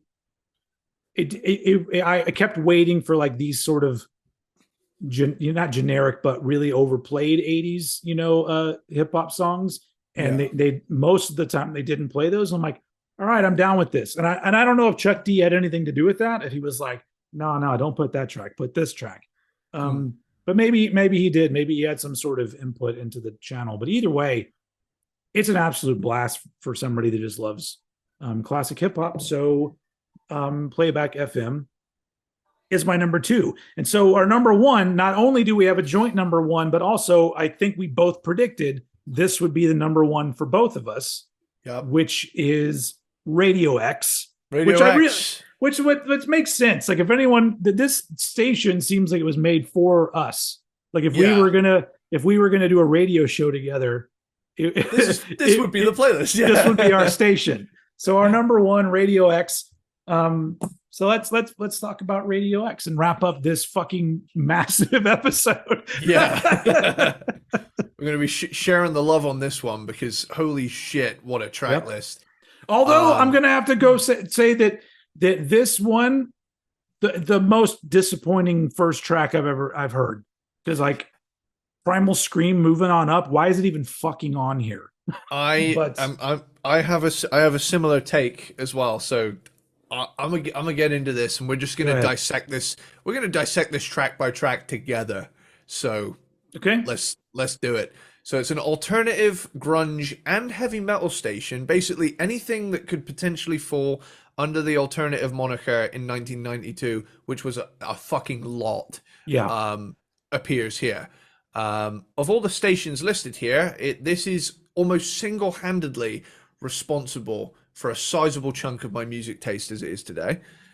And in this particular case, the host Sage is that kind of parody was actually funny, like her whole persona. Yeah, it's like, do you know how cool that I smoke? I'm gonna die. What's cooler than that? But yeah, like the influence that this track has had on my life cannot be emphasized enough. There's Eddie before Radio X, and there's Eddie after Radio X. So much so that my band is named after the DJ. Oh, is that where it And comes from? that's where it comes from. Yeah. Nice. I like We that. all we all loved the soundtrack to this that we all loved this radio station so much we named the band after the DJ. So yeah. We're thinking of having the album open at some point with the part where she's talking about how cool her name sounds. Do you just love that name? Sage. Say it with me. Sage. Yeah. Like, and then just start the album. We've really thought about it. We don't know how we go about doing that legally, but we'll do it. Or just have somebody gets some woman to recreate it for you, and then Yeah, you and don't. then it's public domain, I guess. I suppose. Yeah, yeah. I don't know. But yeah, And the that, music your band makes would fit very well on this particular station, so it makes sense. nice. Yeah. So yeah, let's kick this off. Helmet, Unsung. Oh yeah, Fantastic song. absolutely. This one actually though, this band took me a number of years to warm up to compared to some of the other ones on here. Mhm. Yeah. But back in like maybe 2019, I think it was, I just suddenly discovered other tracks from Meantime, and I was like, oh, it's all fucking amazing. Holy shit. And Yep. then that made me a fan. Then we have Depeche Mode with Personal Jesus is one of those songs that puzzled me back in the day as to why it's on here. I Yeah. understand, I kind of understand it now and I enjoy the song, but I used to be like, why is this on the same station as Killing in the Well, fucking Name? yeah. Well, Like, so it was one of the things that I really enjoyed about this station is that it reminds me of a station that doesn't exist anymore. Because when I was young, we had these stations. What was the big one in Austin?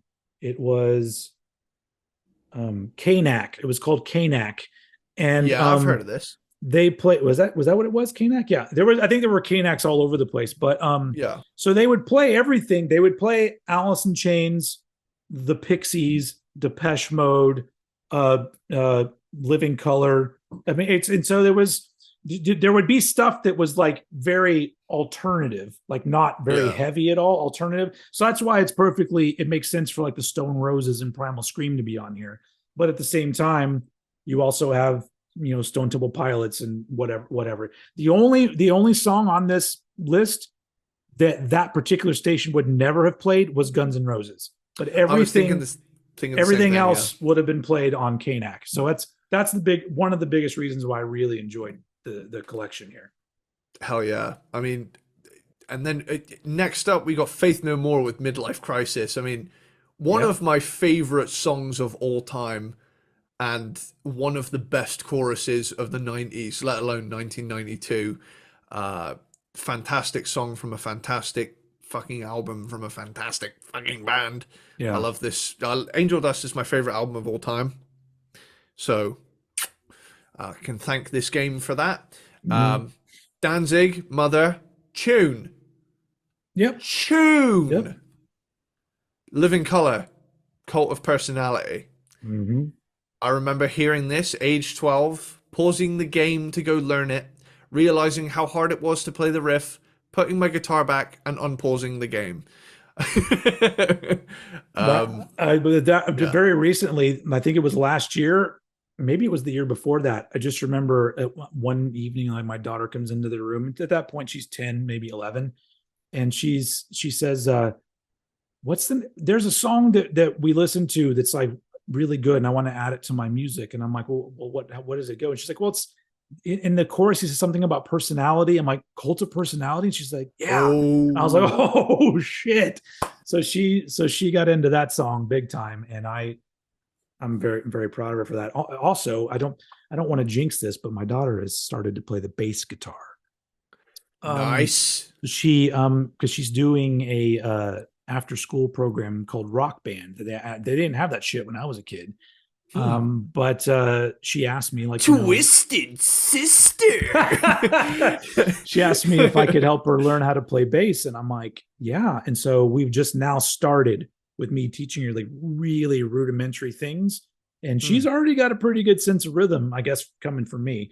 But there's that part of me that goes, oh, I really hope it catches on, because it's like, because I know that she'll dig it if she gets into it. But anyway, That's another thing making this the longest episode ever, probably. Cool Um, dad energy right there. Hell yeah.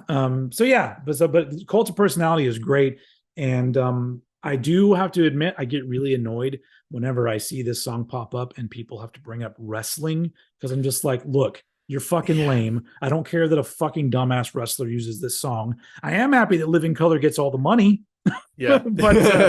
but I'm all like, this song is a killer song and doesn't need to be associated with wrestling. Thank you very much. So Ironically, I associate it with with the fucking like NASCAR race in the game, which is like oh really? another side of like redneck sport, but it's like it plays Yeah. in the stadium when you do the race. But yeah, oh, fantastic song. Primal Scream, moving on up. Number two of Why Is It Here? I've grown to really love the song though, like over the years, but it Yeah, definitely it's threw me off in the beginning because yeah. I was like, what? Huh? You know? Yeah. Guns N' Roses, Welcome to the Jungle. Fuck yeah. Mhm. Always found this song to not only be an ass kicker, but there's so many different sections on it. You break it down, it's a very impressive composition of a Oh song. hell There's so yeah. many different parts. Absolutely. But you know, this song would have fit just as well on V Rock from Vice City because it's still in that 80s kind of hair zone, Yeah. but it's also got one foot in like we're not Poison, right? Yeah. Yeah. You know, because still like dirty and gritty. And in '92, Guns N' Roses were a very big band. I mean, top of the world. How many of these bands we've done? We've done Guns N' Roses. We did Helmet. So far, Yeah, out of the we did Faith No More and Living Color.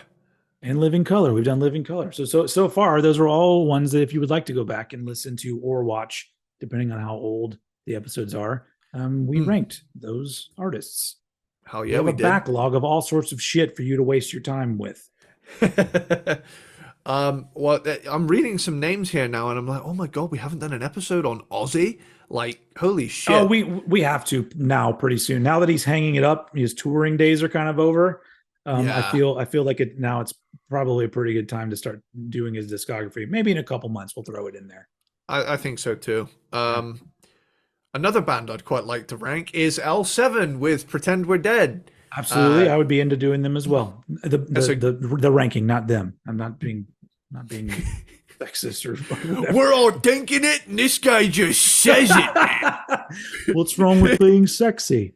it. Jesus Christ. This is a great, simple but effective Riot Girl grunge song. I love L7. Ozzy Osbourne, Hellraiser. Love this song, and I hate that the remaster removed it. Fuck. The remaster removed. Oh, of the game. Yeah, yeah. Oh, okay. The license had expired, but Yeah. Rockstar's also sitting on a buttload of fucking billions of dollars. Just Also imagine that like that song's has that a paycheck has to go to Ozzy and Lemmy for that yeah. song. Man. That's it. This is my favorite version of the song, though. Like, hearing this song just puts me in a good place. You know, it Yeah. reminds me of first discovering heavy metal. You know, and hearing this song, I was like, oh, how does a guitar make that squealy noise? I love that. Yeah, Don't worry, he'll do it another 50 million times in every other song he plays on. yeah. I think oh what was it? I saw a TikTok recently of a guy who accidentally recorded himself hitting his first pinch harmonic by accident, Oh. and he made the exact same face I did when I did that. Yeah. I think all of us did that. The first time that happened, it's just because I've never been good enough to just do that on command. It has to be accidental. And I remember Really? I remember there being a few times in like the studio with like bands I've been in where it accidentally happened. I'm like, we're fucking keeping that take. Yeah. I remember one time we were this was back in college. We were like coming up with a ballad. We'd been given like a chord sequence. Time to turn this into a power ballad or something. I went in there with all my hair metal knowledge and I was like, okay guys, follow my lead, right? I was like, you just play 4/4/4, switch to the right symbol when it gets to the chorus. You over there, root notes, and then there's me. Down, down, you know, just like throwing in squealies, and they're like, Yeah. oh, this guy knows what he's talking about. Yeah, pinches and panties. That's what I'm about. Squealies. But yeah, Soundgarden with Rusty Cage. We did an episode on Soundgarden. Go check We that one out. did. Amazing I song. love, I love that it's here, right? And while it may seem criminal, hear me out. While it may seem criminal that they cut the song before the breakdown at the end, it Yeah. allowed me to it however allowed me to fall in love with the song a second time, because when I bought the album and realized there was a whole minute of breakdown at the end of it, I'd never heard that part. Why So I would they just cut? thought I don't know why they would cut that out. they It's so may weird. it may have been to save on storage space, being Or is it's it a like that. radio edit? Is there a radio edit of that song? It might be that. It might have been, but I I kind of love how things played out for me on this one, because it's Yeah. like I got to I got to love a song twice, you know. The first time I heard that breakdown, I was like, "Oh, there's more," you Yeah. know. Yeah. But like every part of this song is badass. Rage Against the Machine, Killing in the Name, Yep. again, love this song and hate that the remaster removed it. They And literally took we my we eventually have to rank Rage Against the Machine. that much like Jane's Addiction with Being Caught Stealing. Yeah, a similar thing happened with Jane's Addiction as to what happened with Helmet for me. I liked the song, but I never dived deeper until like years later. Yeah. And then I fell in love with Ritual Delo Habitual. You know, yeah, Ben Caught Stealing is the worst song on that album, in my opinion. And I like that song, but it's my least favorite. Yeah, like vibe wise, it kind of sticks out like a sore thumb. Yeah. A lot of it's just like funky psychedelic, borderline alternative metal. Yeah. Um, Yeah. Then you get Stone Roses, Fool's Gold, the final track in a trilogy of songs that made me wonder what they were doing on the same station as alternative metal bands. It's Mm. a cool track, but I gotta be honest, like the kind of British indie, hacienda, dancey indie rock thing, like I don't know, it just struck me as like a blander grunge, you know, Yeah. Yeah. at the time. To me, I was like, this feels like grunge without the parts that do it Yeah. for me. Yeah, there were those bands, and I guess a lot of them were out of England, where it was almost like bordering on dancey, but they had guitars, like Yeah. EMF and Jesus Jones. Like there were all these groups that were like they had guitars, and they were technically they could pass for rock songs, but they could also pass for almost like dancey tracks or pop tracks too. I So like it more now than I did back then. yeah, But yeah, for me, if I've got a choice of like alternative rock scenes, I'm picking grunge over indie Britpop any fucking day of the oh, week. absolutely, absolutely. Um, Um, yeah, I don't have anything to add to that. As we nailed it talking about the station. It's obviously just what knowing how we feel we about have it. We have two more we have tracks. we got two more tracks. Oh, okay, keep going.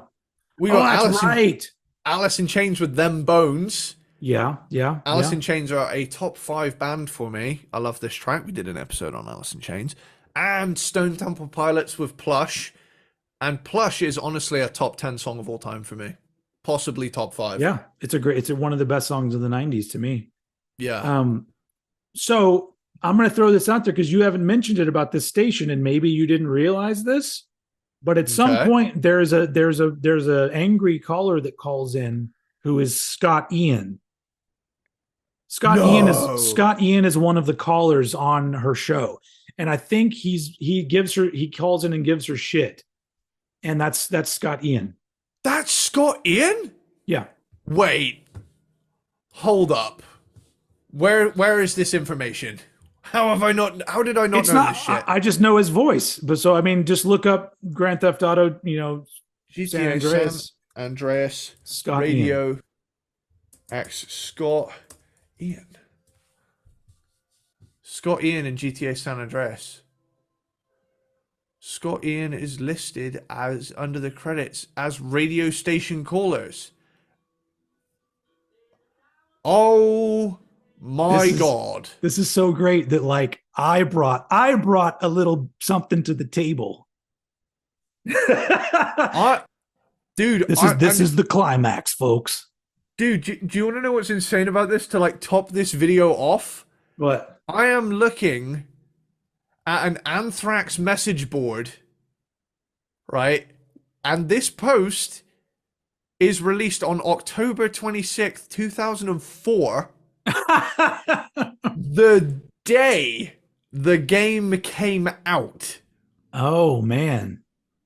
And it's on an Anthrax message board. Holy fuck. this is why you guys stuck around for over 3 hours, peanut butter platypuses.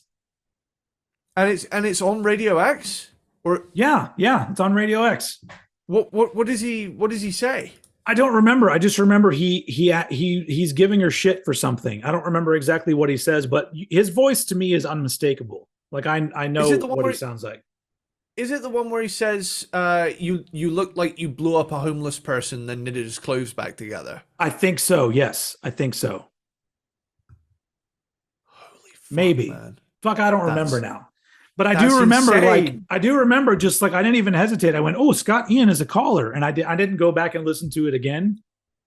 But there you go. Scott Ian on GTA San Andreas.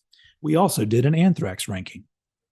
Well, I got 2 predictions right and you got 3, so you win. Yeah, so I win 3-2. That was Wow. fun. That was incredible. And this is perhaps the longest episode we've ever done. Probably is. So, of course, we have to end things since we're finished here with how we normally do it, which is 3, 2, 1. Yeah! Yeah! We did it! We did We did it! I did an extra long one. I did an extra nice. long one for the extra long episode, but I didn't let you in on it. I just thought it would be funny. I think I salvaged it. I'm just gonna edit it to where it's just you. So you're like, yeah, we did it. Makes no sense whatsoever. Man. Anyway, that was fun. Peanut butter platypus. Peanut butter platypus. If you're here right now at the 3, it's around 3 hours and 15 minutes or so at this point. Maybe a little bit less because we do a little editing for fuck ups. For huge fuck ups. Anyway, yeah. So that was a lot of fun and a long time coming. But the question, obviously, that everyone will be thinking is, are we going to do the radio stations in the other game in Vice City at some point? We'll definitely do Vice. Okay. Yeah. So yeah, that was fun. And yeah, I mean that's honestly, this kind of ranking was fun because like it was like a way to like have some familiar stuff that I love, but at the same time dropping me into this world of this video game that I had never played before. And so it was fun. And I downloaded that 3-pack of games. So I also have Vice City and 3 to play, but I haven't played either one of those. I've just been focusing on San Andreas, and I might save Vice City for whenever we decide to do that thing, which who knows when that will be, because we have so much shit to get to, ladies and gentlemen. But yeah, that was fun. And I don't know how to end this one, so I'm just gonna say thank you very much for listening and or watching. We're gonna be back next week, right, Eddie? Yeah. And guess what? If we're not back next week, that means that we're not. Okay. So we might see you next week. We'll see. But when we do come back, we'll be doing more ranking and fun ass shit. Although I don't think the next one is a ranking one actually at all. But whatever. We're going to be back for tons of fun because, we know you have a blast and we do too. All right. Thank you very much for watching Cranked and Ranked for this super extra long, giant-sized edition of Cranked and Ranked. We appreciate it. Peanut Butter Platypus, you're all beautiful. And as usual, I'm going to throw it over to Mr. Eddie Sparxx to take us out. Grove Street for life, dude.